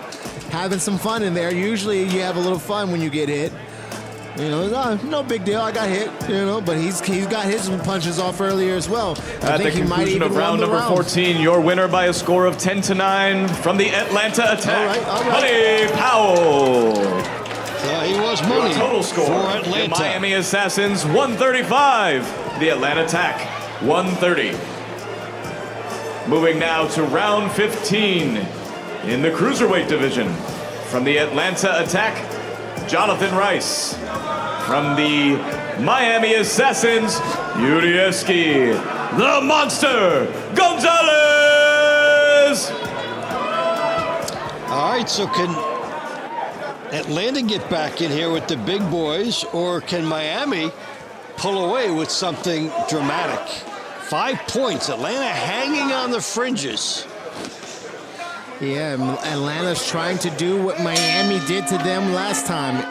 Rally and come back. We see if they can have the same recipe that Miami had. So, I mean, if you're Atlanta, you're thinking, geez, if we can get these next two, it's 3 points when we go to the money set. And if you're Miami, you're thinking, well, maybe somebody throws a big bomb and we continue to be out of reach. Yeah, big bombs, as you were talking about, thrown by Gonzalez. Rice is doing a good job of protecting himself and hitting when he needs to hit, but he's got to be careful because some punches by Gonzalez look very, very dangerous and heavy. Good punch, good combo right there. Went upstairs, downstairs, ripped the body around the guard. Beautiful combination by Jonathan Rice. I mean by Gonzalez, sorry. Gonzalez handling himself. Oh, good round. And with 2 minutes left, Rice has got to start holding on because his offense is not effective enough to keep Gonzalez off of him, and his defense is not strong enough to stop Gonzalez from attacking. Everything Gonzalez throwing looks to have some kind of serious effect to Rice. Good hook by Gonzalez. And good punching right by Rice, but it's no effect to Gonzalez. He's doing a good enough job to stay alive and command some respect, but Gonzalez is walking through a lot of that. And with a minute 30 to go, half the round just being now down, he's in trouble. Gonzalez is undefeated, 4-0. Talked about his Cuban background and training. Took a good punch right there by Rice. Rice is being formidable, but there was a shaky point in there that I thought Rice was going down. Gonzalez let him off the hook a little bit by not committing to these big overhand punches because they're landing. Nice hook. He's found something, Rice did. Both of these men are going at it. I applaud both of these guys for this round. This is something you want to see. A little low right there, but both of these men are going after it. A terrific round between Rice and Gonzalez. Would not like to be a judge, even though I got Gonzalez winning there. I would not like to be a judge. Left hook lands by Gonzalez. Left hook lands by Rice. Big looping right by Rice as he's measured Gonzalez. Now, if Rice gives him the last 20 seconds, he could steal this round. Nice roll right there. Rolled under the punch, came around, and gave him 2 cents for himself. But Gonzalez, huge left hook by Rice. Huge left hook by Rice, and then he takes 4 punches to the face by Gonzalez. This right here is the round of the night, hands down, ladies and gentlemen. They put it all on the line right there. And the crowd is up, applauding. Yes, they are. They got to be after that. Everyone's got to applaud that one. Beautiful round by Rice and Gonzalez. And they really did save the best for last. They were already involved in an excellent scrap, and then it just was back and forth after that. Final seconds, they poured their hearts into this. Right hand, left hand lands. Good punch right there by Rice. And then your comes winner forward. in round number 15 3 punch, in the 4 Cruiserweight punch, division. 5 punch, Score back of and forth, 10-9 just right in that from the Miami interview. Assassins, Yurieski Gonzalez. I think it went the right way. but don't get it Your wrong. total score, Rice the was in Miami that fight, Assassins, and we 145. may see The it if it's a swing Atlanta round a little Attack, later. 139. I'll tell you what's tough. You do everything Rice Next did. up, You round number 16 in the heavyweight division. You see some other fighters Entering get the ring now, maybe some cheap wins and some fights that don't have as much, and you go, what do I have to do? What do you got to do? I if bought I'm Rice. I bought the kitchen sink, I bought the house, I bought everything, and I've got nothing. Should have bought the dog with you, man. That was a good fight right there. A wonderful round by both of those gentlemen. We're definitely going to highlight that as the round of the night because they were landing and planning. And how do you follow that if you're Colby Madison and Lorenzo Medina? Yeah, well, Medina's a big puncher for Miami, but Madison looks to be a big old boy. Madison, football player big now. Nice strong jab by Madison. Nice punches right there. And nice quick hands by Lorenzo Medina. Fast, good athlete we're seeing out of him. Jabbing that body, staying out of that. Slipped right out of the way of that cross. This is Lorenzo Medina's debut, so it's good that we get to get a look at him. Heavyweights in TCL, be aware. Got yourselves a little athlete right here. He took a punch and gave a punch right there on the way in. Good left hook and a right hand. A nice right hand down the chute by Madison. You know something? You know, we see teams from week to week, and lineups change. Fighters win spots, fighters lose spots. Yes, indeed. And the way the TCL is fighting every week, you might get a new format often with these fighters. Like we have a new fighter from Atlanta Attack fighting against Miami. We didn't see this matchup last time, obviously, with Lorenzo being it's his debut. Overhand coming, overhand incoming. Left hook has been a lot of, has been some money for Medina, but if he can get that overhand, he might have a point to prove. Here comes Medina, putting some good pressure on. Good punch right there by Colby Madison. Nice 1-2, nice sneaky punch. You gotta have a little bit more confidence with it. He would have backed Medina up. No confidence with that. Medina's just gonna stare at him, hands down, look at his face, and try to rip a big punch. When a guy puts his hands down like that and starts bobbing and weaving in front of you at his waistline, he's telling you, you can't hit me and I'm about to try to hurt you. That's just fighter talk. He's moving, bobbing in front of you. He's really trying to get after you. The tattoo on his back says Giant Killer. He's got a giant in front of him right now, and he's bobbing and weaving and hunting him down, cutting this giant down, cutting the tree down to his size. All inside. Nice hook right there. Didn't land flush on top of the forehead, but it got a little bit of Madison's attention. And Madison's been backing up for the last minute and a half. Here comes Medina, really storming out of the gates. Nice hook. It's a bit found money. If he goes downstairs and upstairs with it with the real quickness, he can have some good damage right there because he won't be expecting it because he's been doing one punch at a time on that left side the whole round. If he doubles up on it, going up and high, woo, that's a good overhand. Mean overhand right there. Got a double O from you and I. Yeah. Got my Ric Flair on with that one. Beautiful job right there. And a good job by not giving up the points. You gotta admit, when these guys get outclassed, they do a good job of not giving up the points. And that is a giant man right there that, you know, long in the tooth, but definitely had to fight off the Giant Killer.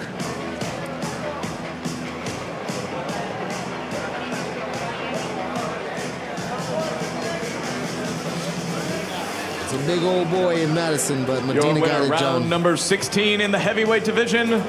From the Miami Assassins, Lorenzo Medina.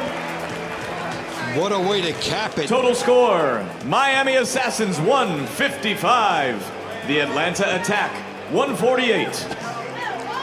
That's how we got to this 7-point edge by Miami. And again, as in the launch set, good finishing burst by the Miami Assassins to pad the lead.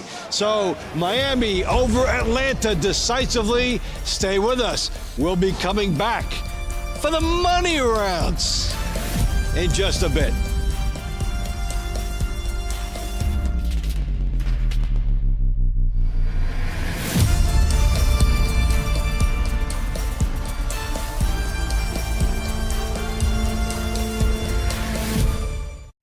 did the crime, Nancy Grace will do the time, analyzing it. Busted. Join us on Crime Stories with Nancy Grace as we investigate missing people and unsolved homicides. Weeknights at 6 p.m., 5 Central on Dr. Phil's MeritTV. Balance of nature, it's so simple. It's amazing getting the fruits and vegetables ingredients in 3 red and 3 green capsules. I take Balance of Nature. I think it's convenient. I can do little capsules in the morning and I'm off to work, you know. Balance of Nature, it's so easy to do. I feel great, and who doesn't want to feel great? Get 35% off your first set as a preferred customer. Claim this offer by using discount code.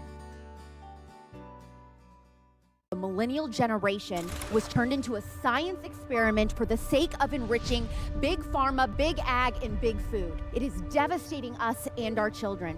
Human breast milk now contains thousands of microplastics. If you need formula, you can't find it without inflammatory seed oils or soy. Parents have to order it and buy it from Europe. Does this all seem overwhelming to you? Good. This is what the American mom deals with every day. American Values 2024 is responsible for the contents of this advertisement. You were tortured as a child. My mother taught me how to be a very good liar without any conscience. This was a homicide masquerading as a suicide.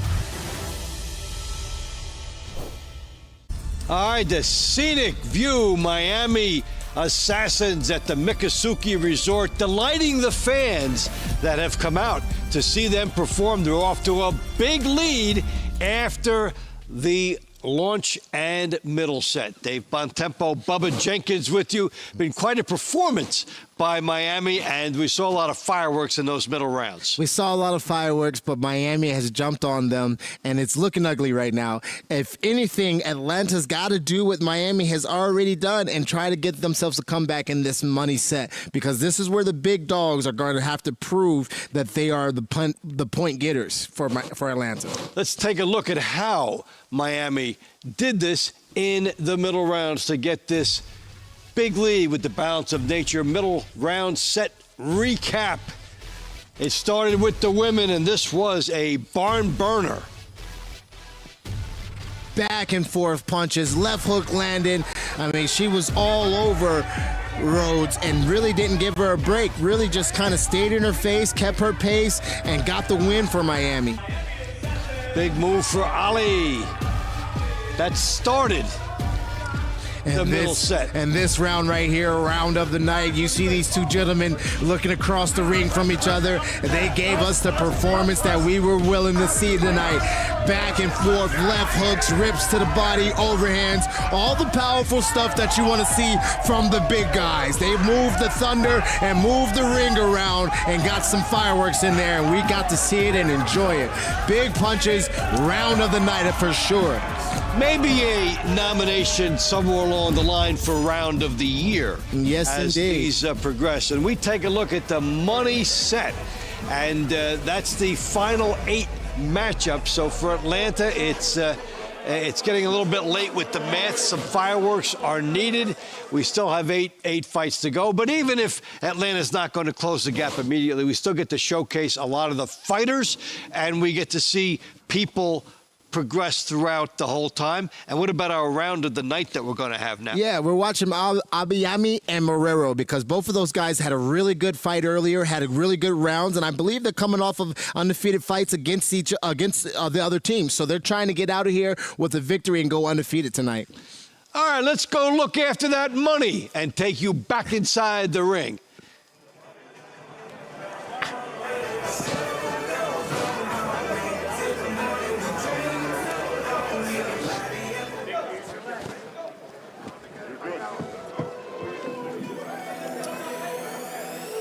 Now it's time to enter the money rounds. Round 17 in the featherweight division. From the Atlanta Attack, Dante Randall. And for your Miami Assassins, Victor Abreu. This is a rematch. Earlier, Abreu got a 10-9 over Randall. That was back in the launch set. Yeah, we saw it a little bit earlier, and now we got to see the adjustments that Dante Randall has possibly made in that time off.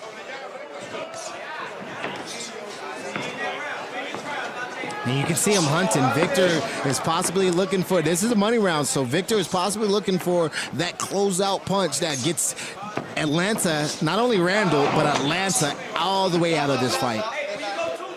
Victor's a hunter, as I was saying earlier.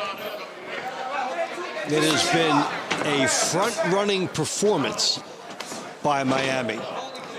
The Assassins won the first couple and have never trailed. Never trailed and haven't looked back since they went 4-0 in the beginning.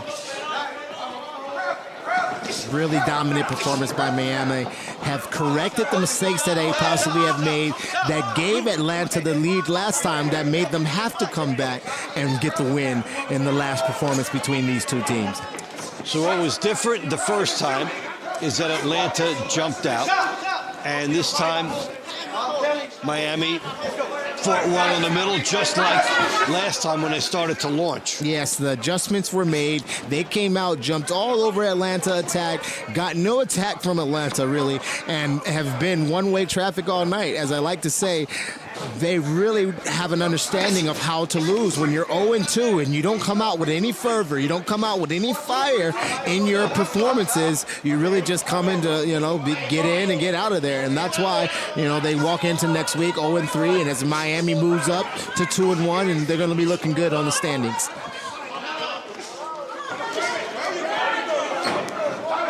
Now, even if that's how all the math is going to play out, and it does look that way, what about the mindset of the fighters in this money round, even if the verdict is going to be decided? Yeah, well, the thing I like and I love about TCL is at the end of the year, there's a lot of their fighters that don't, a lot of the teams like Atlanta that don't make the championship, that don't make the playoffs, a lot of their good fighters can get picked up by these other teams.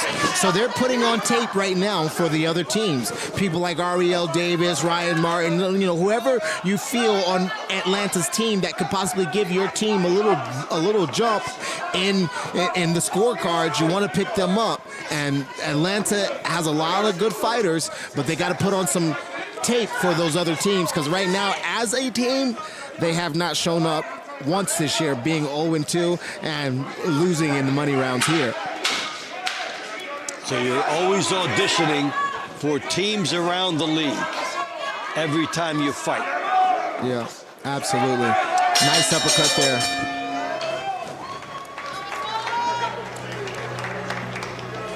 Pretty controlled win right there by Victor. Very easily, nice control. Felt like he was walking in the park. Look at, not even, if you look at his...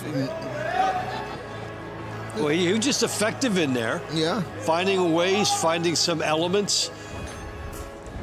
Yeah, if you look at his face, not even sweating. It was a walk in the park.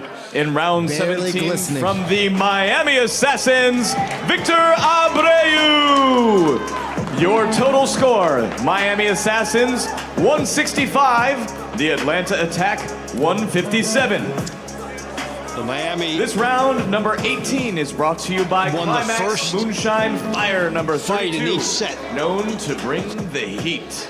Yeah, and that Next speaks to jumping on the team that in round possibly is a little bit down. In the welterweight division, from the Atlanta Attack, Javon Have a Davis. history of losing. And from the Miami Assassins, Harold Calderon. And I might get in a little trouble with Sam Arnold, when I see him, because he says I make his ears bleed with how much I get on the Atlanta Attack. But I call it how I see it. I'm a real big proponent on give me what you got, show me something. And I might not be from Missouri or the Show Me State, but I love to get an understanding of what they're wanting to do as a team, as a coach, as a strategy. What is Atlanta actually trying to achieve? And sometimes we get that, and that's missing from their performances. Sometimes it looks very individualistic. Sometimes it looks like they don't have that leadership that some of these other teams like Vegas or Dallas have that are at the top of the standings.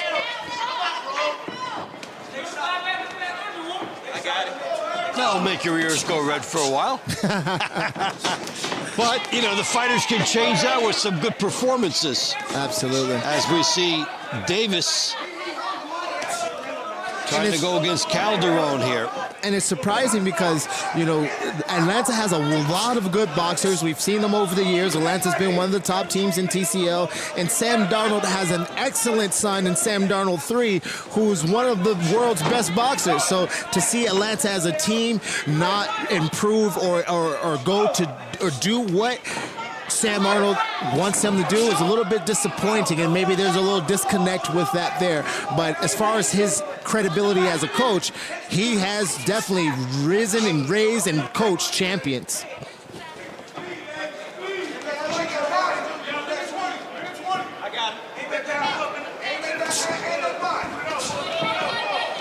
Good jab here by John Davis, really doing a good job of staying in front of Calderon as they've had a good and close round last time, but Javon Davis controlled everything that he wanted to control and got the punches off that he really wanted to get off. He controlled everything, and he's looking very clean here with a minute left on this clock. Doing the wrestling and he's making sure you don't get hit big. Nice and clean. Not any risk, though, by Harold Calderon. He's got to make some risks if he's going to find Javon Davis. You see, he's very basic with his offense and what he's looking for. He's just jab, not really taking risks. And he's obviously down on the card, so he's got to take some risks, and he's already lost the round. Let's make something happen. You guys are winning, and you're winning big. There's no reason not to go for something here. Now, Calderon is a little too far back, and then when he comes in, he's discouraged from proceeding. By Javon Davis's motion and his feints, simply just confusing Calderon. Davis beat Calderon 10-9. Oh, nice hook. Launch set. Good hook right there by Calderon, the only punch of the day. Oh, nice uppercut by Javon Davis. Beautifully landed at the 10-second mark. So Davis might be the all-star for Atlanta tonight with possibly 2 wins. Definitely got 2 wins because he got that one and got to looking out at the crowd while he was in the middle of the ring boxing. You can see the hematoma on Harold's eye. Beautiful uppercut that we got to see earlier in there, and I definitely think that Atlanta won that one. But as we've seen all night, Miami starts off with the wins, and then you get a splatter here from Atlanta. Your winner in round number 18 in the welterweight division, from the Atlanta Attack, Javon Davis. Your total score, the Miami Assassins 174, the Atlanta Attack 167.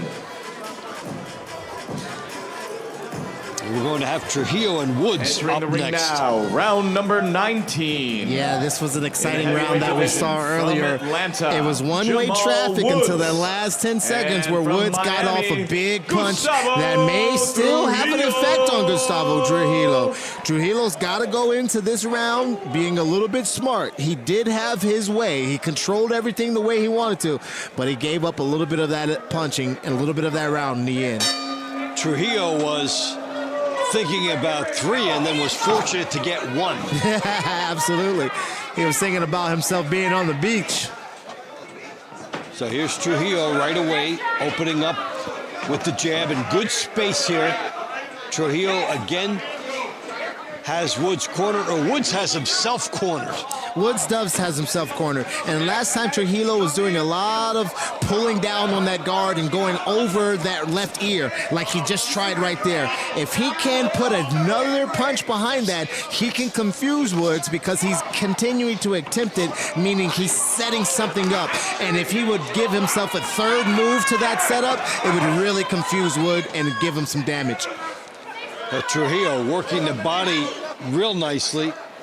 I wonder if Woods is going to continue with this strategy week to week. It's a hard way to win. Well, the more he opens up, the greener or the less, what is the word? The less professional, I would say. The more green he looks. Yeah.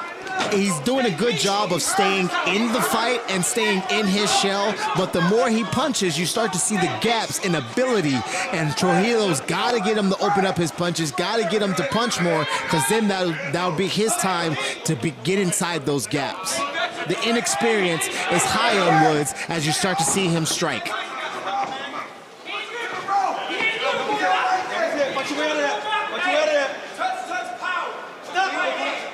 Ring You would like to see the referee be a little more involved. Yeah, these big boys, you got to get them to get not hug and box a little bit more. Lazy jabs right there by Woods, and if Trujillo could have did that overhand that he's been looking for, that would have been the perfect time. He set it up right there, but last time if he would have did it while Woods was walking in, he could have had a lot more damage and results out of it. It's all about timing. Good uppercut. Good uppercut in the left hook there by Trujillo. Oh, nice right hand. He set back, wobbled the legs right there of Woods. In the last 50 seconds, he's again looking around that same around time that he almost put him down last time, but he's got to be careful. Good right hand again by Trujillo. Around the guard. Good right hand, looking with the head bobbing up and down. Yeah, that's that waist thing. That's that look. That's that search for it. What am I finding? What are you going to give me? He's searching, bending at the waist, and he's trying to line or set him up with something big. He's peppering him. He's looking in front, and he's going to try to punch him really big here. Watch. When he's stuck in the corner, he's looking for a big punch. Set, pepper, pepper, pepper, big punch. There it is. Uppercut to the body, uppercut to the uppercut, and then rip to the body, to the face. So Trujillo looks like he may get one again. Yeah, definitely walked away with another victory.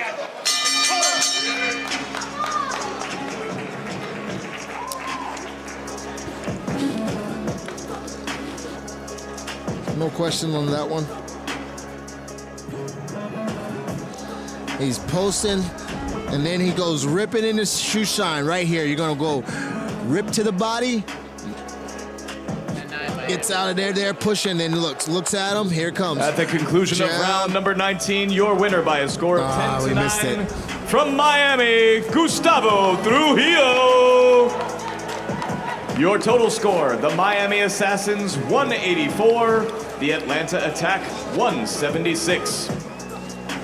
Entering round 20. This round brought to you by Balance of Nature, proud health supplement partner of Team Combat League. This round is brought to you from the lightweight division. From Atlanta, Opeyemi Adeyemi, and from Miami, Claudio Marrero. All right, this is one of the rounds we're going to watch tonight. Adeyemi and Morero. Yeah, I like a barn burner before. Yeah. We actually didn't see these guys face each other. They switched off with opponents. Now we actually get to see the matchup where the money rounds. Atlanta's not lost their spirit. Yeah, this is one of their better fighters, so a lot of the guys on the team are definitely still going to rise for him. He's an exciting fighter. They're still going to want to coach and be there for him.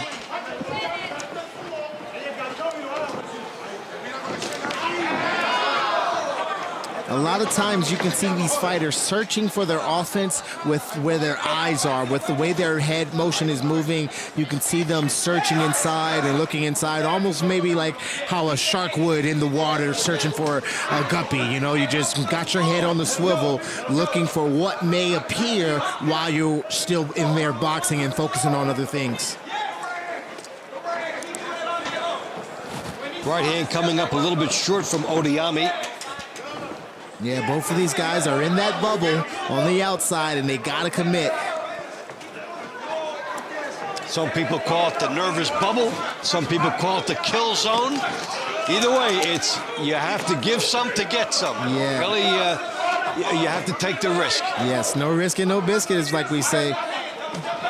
And Opeyemi is waiting on Claudio, and I don't think that's a good idea. Claudio's very, very fast and very, very skilled. Opeyemi does a better job when he's on the offense. Just missing there. Marrero, southpaw style. Trying to get off first, but showing head movement now. And then he shuffles to get some shots. Ooh, took a punch there, even though he was setting up that uppercut. It's a close fight with a minute left. Yeah, it's been a lot of technique and a lot of trying to set up shots more than just letting the hands go in this one. Because both of these guys are very skilled. Like we said, this was a matchup to look out for. Both of these guys are sound with their defense, so you're not seeing much getting through on their guard, and both of these guys are very fast with their hands. See, even right there, both of the guys committing, stepping in, and then you get a hug because the punches are just there and just missing. Good left hook on the exit on Opiyame. But you gotta be fast, you gotta set tricks and traps, and both of these guys are very similar in what they're trying to do, so they almost are mimicking each other and mirroring what they want to do. Slip, slip, rip, rip. You see right there, guys jumping in, punching, just missing, getting out the way, bobbing and weaving, as we like to say, dodging. Last 10 seconds, and we still haven't got a definitive punch. These are the type of sagas that in other fights play out over a long period. Yeah. And in a short fight, well, maybe they really can't get separation. Right, and I would hate to be a judge in that round because that went down the middle. Let's take a look right here.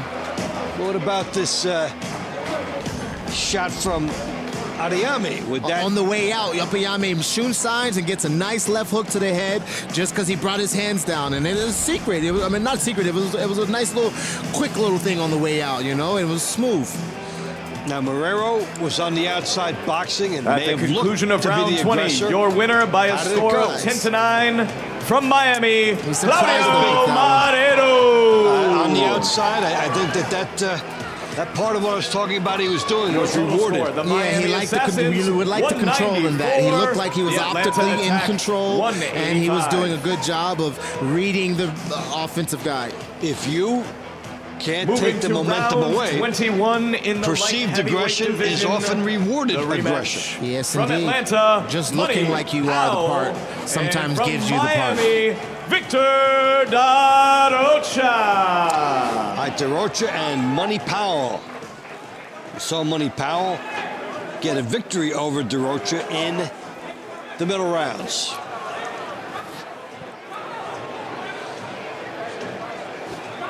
I think with it being so close, I think Victor Darocha is going to do some things this round to possibly edge it out and get the win. It was so close last time that we're going to watch it and have some skill here and see who can pull away and make the difference in this round.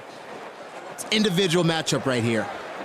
So if you've lost really close, what are you talking to yourself about before you go out again? Yeah, and this is what I mean by individual matchup, right? Atlanta's out of this fight, and as far as the team goes, we have already lost. But if I'm Money Powell, I got a close win on this guy, and I know he's going to be game to come out and try to prove that was a myth, right? So I'm going to be in my own lane.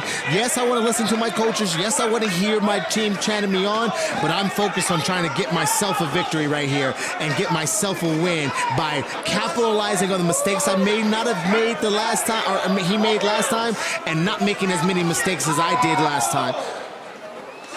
How about the stamina factor coming back? Second round of the fight. I mean, if you're used to longer classic fights, you're saying, oh, it's only 2 rounds. But in this format, some fighters recover faster. Yeah, and the intensity is a little bit higher because every round's the 12th round, so to speak. A lot of these guys fight like it's the fight-deciding round for them. So every time, the 10 seconds that is normally a minute, it seems like it's just so much more intense and so much high anxiety, high-paced. Because it is. One of these punches could swing the round, could swing the teams. Maybe not in this matchup, but as we're seeing over the season, TCL, a lot of these punches go left and right. Even this matchup last time was a 2-point swing, and that's just the difference in a left hook and an uppercut from one of the different fighters.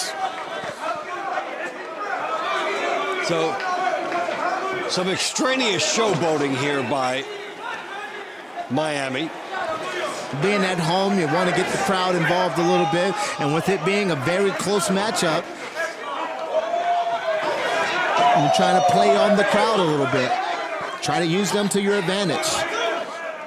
And you play into the coaches, into the judges. Depending on what the judges want to see, they might like the fact that you're getting exciting and trying to entertain.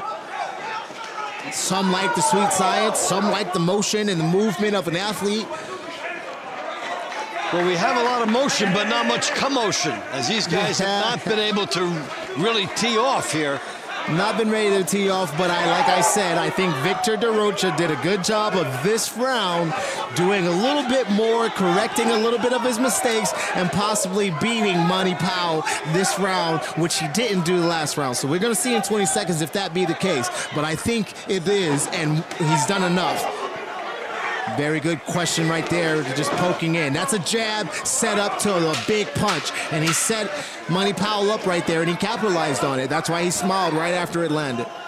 That jab to a setup, that's what he's doing. He's jabbing so he can get the offense out of Manny Powell, and then he's going right to what he would like to do. I think he won that round. It was a good round by both guys, again. So did Darocha turn the tables and even it up for the night. For him.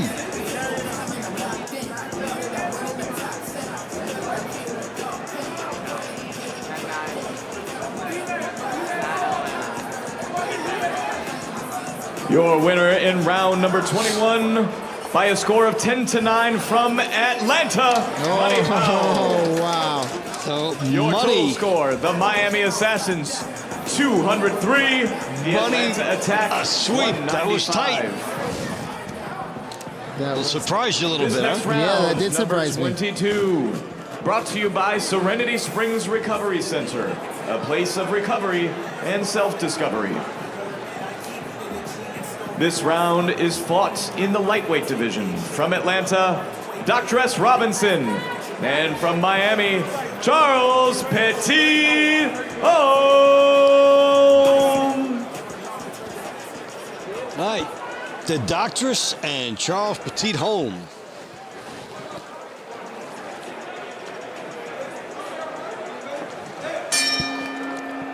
Let's see, both these guys coming off losses tonight.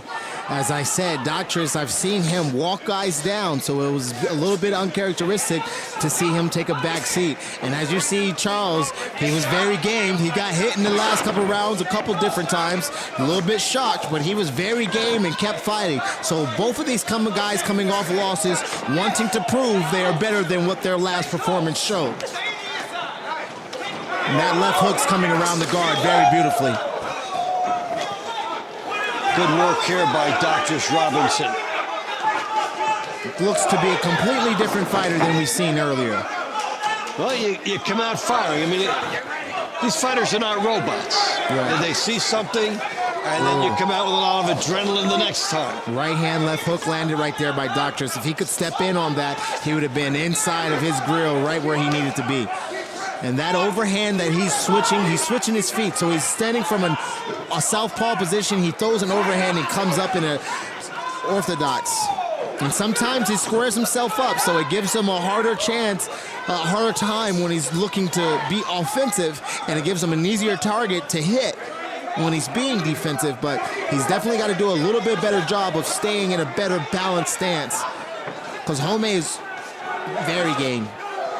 Hook here by Robinson. A good shot here gets in by Robinson. And Home with the uppercut. The phone booth warfare. Yes, indeed. Left hook's trade right there. Good uppercut. Homey's always got to put his hand back on the phone. He's got to answer that call. Gonna be calling doctor later if he doesn't. Left hook's coming around the guard. Hey, that was good double up just right there. He went body and head trying to get Holmes' hand to drop just a little bit. That was a nice setup. He didn't get it, but that was a good setup. He doubled up on the body and then went to the head. Left hook there again. And when they're in tight like this, it really is more of a thinking man's fight, because you're thinking about something specific. And it's got to happen very quickly because you don't have a lot of options and you don't have a lot of space. So the things that you're doing right in this phone booth like thing, it's got to matter and it's got to be thought of very, very quickly. When you see it, an opening is very, very short. When you see it, you gotta go. A lot of times it might not even be thinking. It's almost just straight reacting when you're in the phone booth that close. Big left overhand right there. Shock Charles a little bit. Again, Charles gotta bring his hands back when he's that close. Because that overhand definitely landed.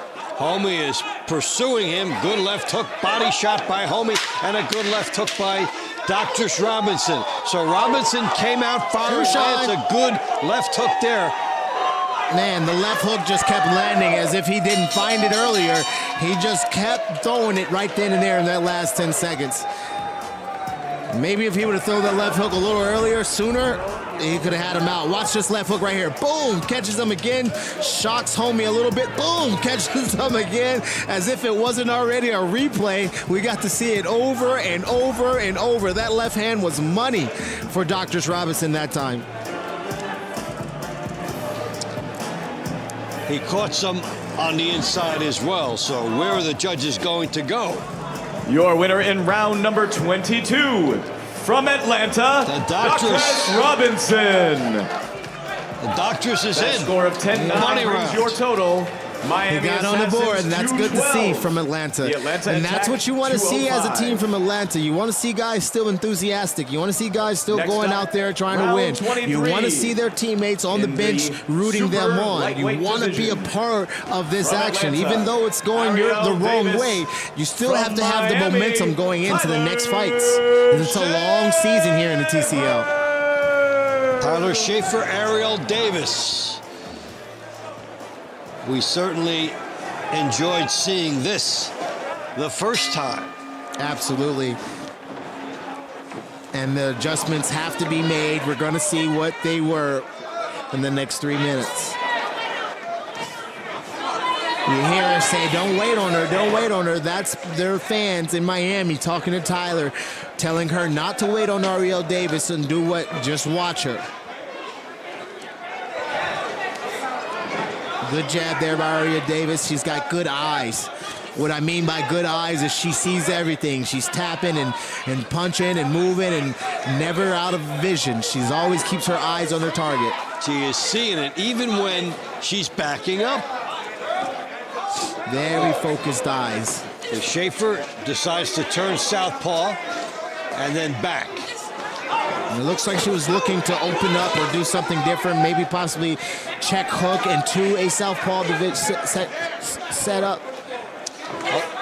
Many more fighters than used to do a lot of switching, routine switching in the middle of a fight. How do you feel about that? I don't mind it. I'm ambidextrous myself, so I southpaw, but you know I have a mean and a good right hand. Depending on what you do to me as an offender, depends on what I'm gonna do to you back. So sometimes if I get hit a little bit, I'll change out of my southpaw position, go to my powerful right hand, put it in the back, and load up like a shotgun. But when I'm feeling skilled and I'm feeling like I want to outclass a guy, I go southpaw and I look to counter and I look to touch. Very much how Ariel Davis is doing when she's counter-punching and finding ways in between the offense of Tyler Schaefer.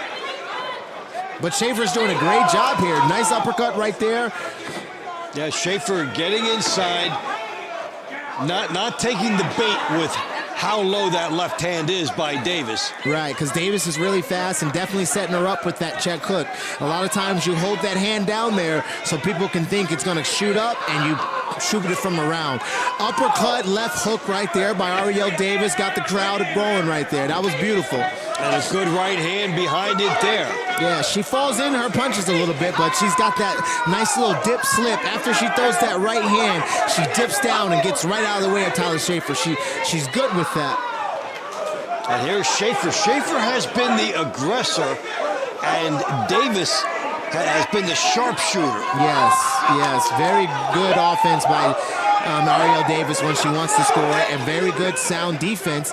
I think she won this one and having a good time because you feel that her motion and her smiling and her playing to the crowd is her saying, man, I can't be hit, I can't be touched, I'm doing what I want to do, and I'm not getting anything done to me. There goes that 1-2 fall in and rip and dip that she does. Nice uppercut in the corner. Having her way, really in a flow right now. That's a good round. Yes, it was. Schaefer was the one pressing the action, but is Davis the one who's going to get the punchline in the joke? I think she will. Last laugh goes to Davis.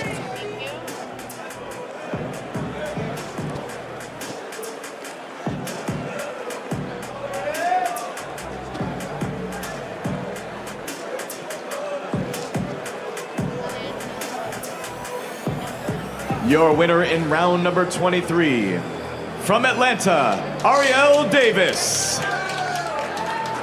2 in a row for Atlanta.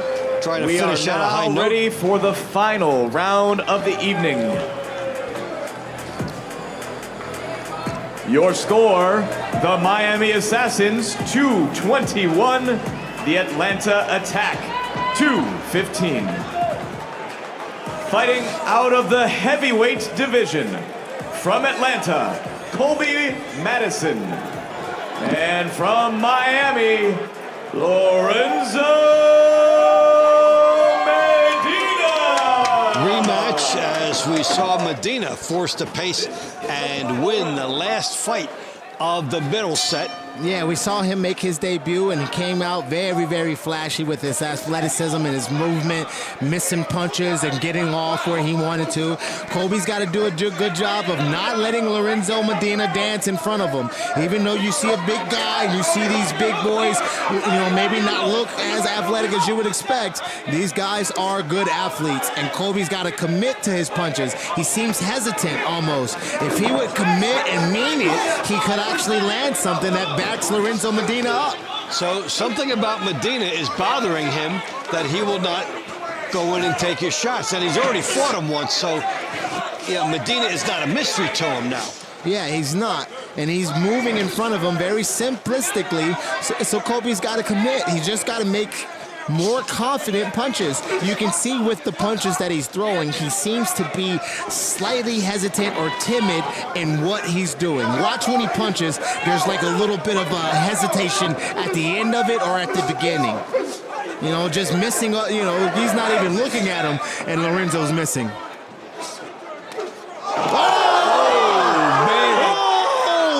he was! Lights out, baby. Big punch right there by Colby. Right hand. The Giant was not killed tonight. That was massive right there. That was beautifully watched, set up, and you better keep your eyes on him. He was just showboating a little bit, looking away, feeling like he couldn't be touched. Plus, he won the first time, so he did. We're waiting for Colby. Handily, he won. Big points, a little bit too late for Atlanta. Big punches by Atlanta, a little bit too late. It's going to make the score respectable. But that right hand, he meant it. He committed to it. That's what I was asking for. A little bit of confidence in it. He finally threw with some confidence. Right there. Look at how he pivots to set up the offense, because that's not a comfortable position. No, he backed up and went right through it, punched right through it. Still a little bit on the back foot with the punch, but he meant it for the first time after, boom, that commitment right there was all he needed to put the lights out of Medina, and he's welcome to TCL in the most TCL way as a heavyweight. Thank you for your night here, Medina. We appreciate the debut, but this is Team Combat League, and if you don't put your hands up, you're going to be counting lights, baby. That's the fastest we've seen a referee at the call conclusion off a of fight round in the 24. league. Your winner by knockout from Atlanta, 10-8 round, Colby Madison. That should be 10-7. Yeah, it should be 10-7. 10-7 round. There you go. Doggone right. Dave, you tell him, Dave. Colby says, wait a minute. Yeah, get my points right. That should be 10-5 of the evening. Yeah, that was For respectable. your winner from and a good Miami, finale. the Assassins, 228 to 225. So what a finish by Atlanta to try and carry something over into next week. And what a bomb by Colby Madison. That is the punch of the night. We already had a great round of the night. Yeah. So we've got knockouts and terrific highlight reel performance as well. Miami wins it. Atlanta made a big surge. And we'll come back with more on this dramatic night of boxing on TCL.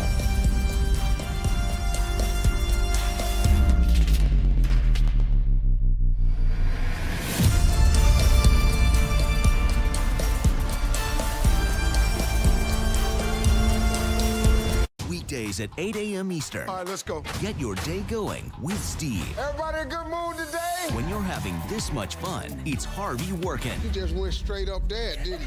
Steve, weekdays at 8 a.m. Eastern on Dr. Phil's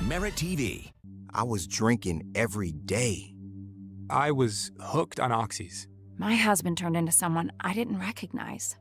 The addiction crisis. Worse than a pandemic, we have a growing epidemic. There are approximately 20 alcohol and drug-related deaths per hour every single day. Addiction is a disease. Like any other disease, it may have serious harmful effects and may lead to death if left untreated. Introducing Serenity Springs Recovery Center, a place of recovery and rediscovery. We understand the unique challenges men face in their journey to recovery. Set on 38 private acres, our state-of-the-art facility offers a safe, supportive environment for healing and growth. Our team of dedicated professionals specializes in evidence-based treatment, providing our patients with the tools to overcome addiction and achieve long-term sobriety. If you or a loved one needs to make a change, call us today at 386-423-4540 or visit us online at serenityspringsrecovery.com and reclaim your life. I got charged for a stolen vehicle. Time in jail. Witness the unfiltered reality of life on the inside. Then it's the ultimate showdown on the streets. Cops Reloaded. Get on the ground! Jail and Cops Reloaded. Weekdays starting at 4 Eastern on Dr. Phil's MeritTV. Team Combat League Boxing is brought to you by Climax Moonshine Fire number 32. A drink not only made to tingle your senses with hot cinnamon flavor, but also made to pay tribute to firefighters all across America. This drink will put a kick in your step with its bold, hot smoothness. And how about some of the fights knockout of the night? You want to talk about bold smoothness? Hello, Colby Madison. Smoothness against the ropes right there. Colby hits him with the right hand that puts him out and gives them the knockout of the night. Very much a climax during that fight and the night. That to cap the night off. Imagine if he fully stepped into that shot. Okay. Let's get the final announcement.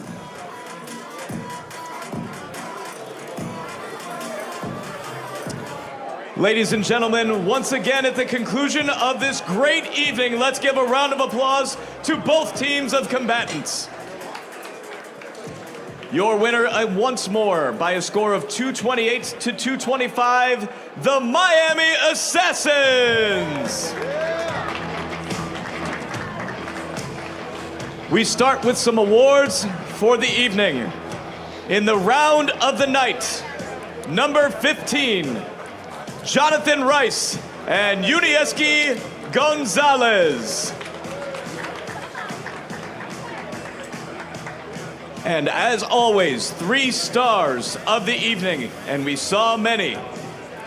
Our 3rd star of the evening, with perhaps the knockout of the evening, Colby Madison from the Atlanta Attack. Your 2nd star of the night, from the Miami Assassins, Anna Verby. And your 1st star of the evening, also from the Miami Assassins, Gustavo Trujillo.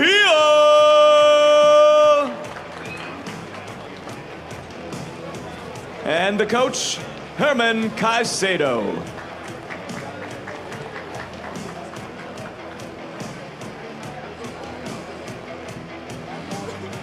That's quite an honor roll there.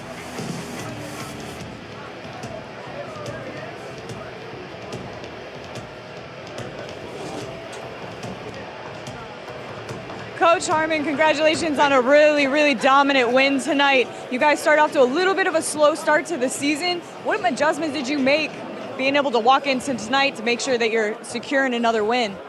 Well, it was a little bit rough in the beginning, like you said, versus Vegas. But not to take anything away from Vegas, it's a great team. That's why it was a tough start. They were really going to be probably a contender in the finals. Made a couple of adjustments in the training and just gathering the group like we did last season, putting them all in the gym together and working together and just kind of, gelling and trying to do that a little bit more than just, independent time. So we're putting everybody back together again. And it's a little bit more taxing obviously for the coaches involved, and a little bit tougher for the guys that open their schedules to all come together, but they want to win. So this is what you see is a direct effect of that.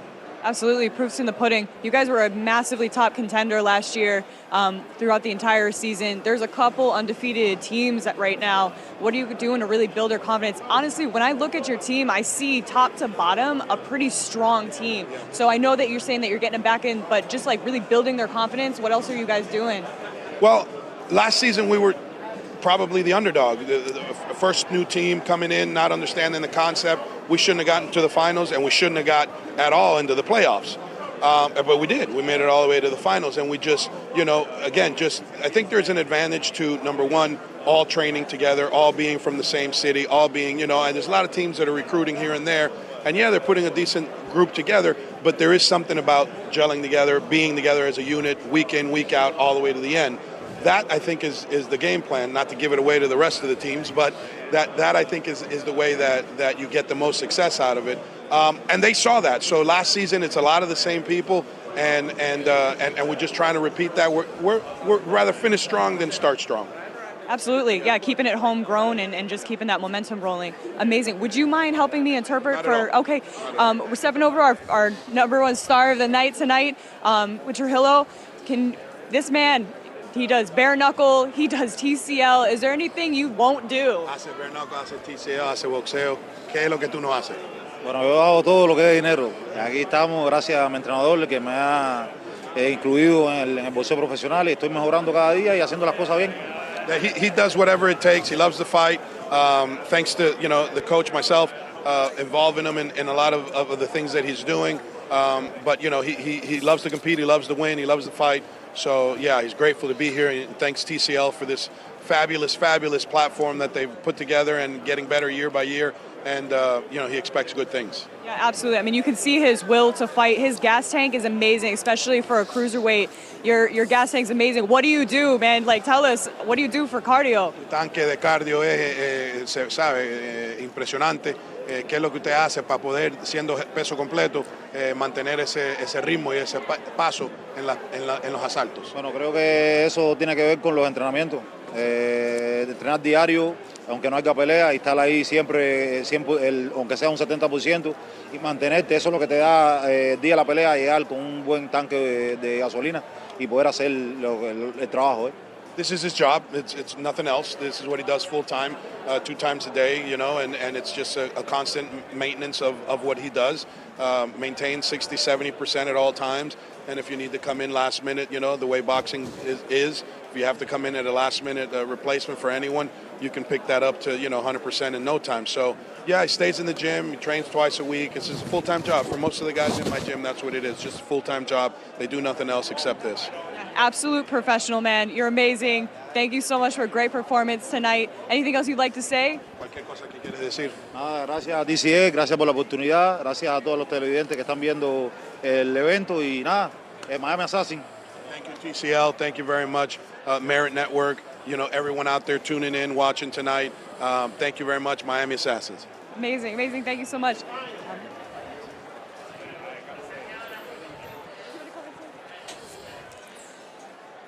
I am here tonight with Isis. Isis was, you fought in the first season and now you're back with Miami. Tell me a little bit about tonight and being back with the squad and how that feels and how you felt tonight. I know I hate asking athletes, how did you feel? But like, for real though, you're back and at it. No, I'm happy I'm back and the team is amazing. I've been out for a while, so I just need to get my rhythm back, but yeah. Yeah, you're definitely, you were in there, you were aggressive. Are you looking forward to the next fight coming up and you're sticking with the full season then? Yeah. So you're in it, okay? Yes, I'm the whole season and I'm excited for the next one and it's only get better.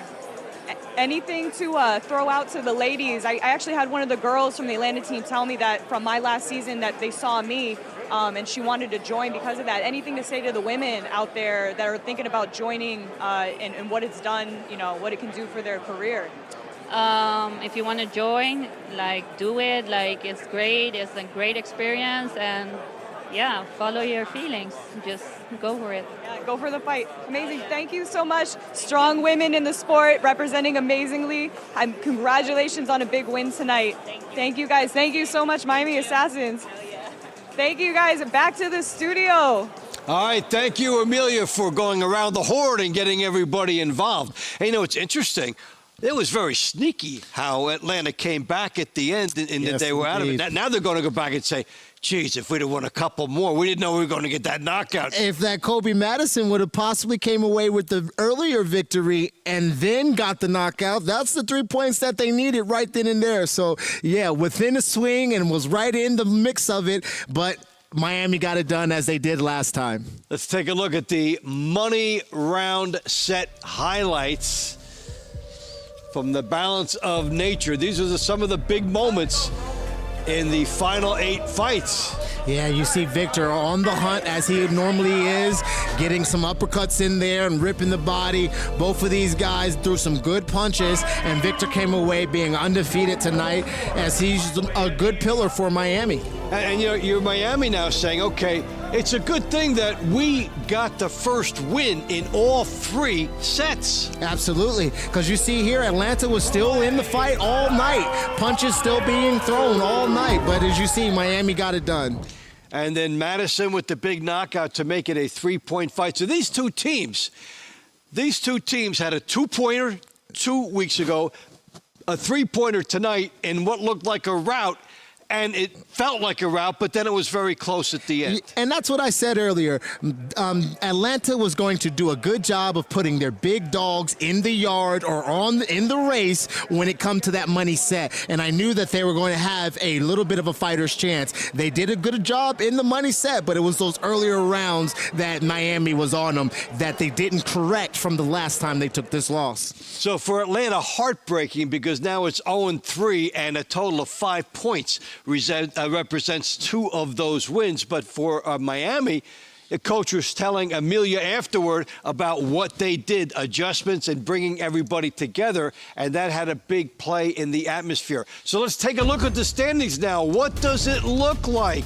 Well, Dallas on the top and Atlanta and Houston looking up. Dallas 3-0. The Vegas Hustle, one of the top teams. The Philadelphia Smoke, the defending champions, 2-0. The Phoenix Fury, they have been dynamic in the last 2 weeks and a virtuoso domineering performance last night to go 2-1. So there's a lot of talent now at the top, and we're seeing it start to gel.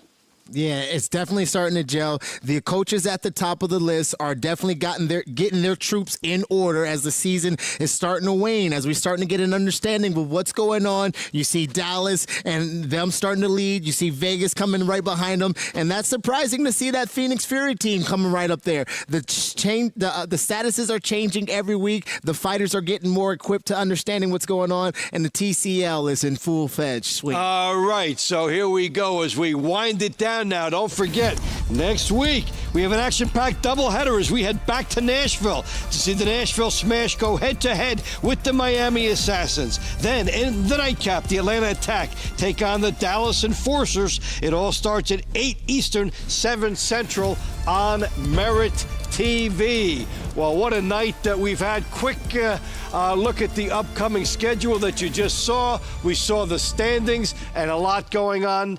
Can't wait to see how this is going to evolve throughout the year. Can't wait to see it shake out, baby. We got a great season going for us. You guys keep coming to MeritTV. Keep checking us out. We're going to be doing it all year, baby. All right, so that's a wrap on it for us tonight as we see the Miami Assassins make it 2 in a row for our fine crew, for Jason, for Larry, for Bubba, and for Amelia Moore at ringside. This is Dave Bontempo saying thanks for joining us on MeritTV, and stay tuned next week for more The Team Combat League. Good night, everybody. We're not going to just tell stories. We're going to go inside the minds of these killers. He told me his name was Ted and he was a law student. Let's break this down for a minute. This was a man who'd make the devil blush with his sins.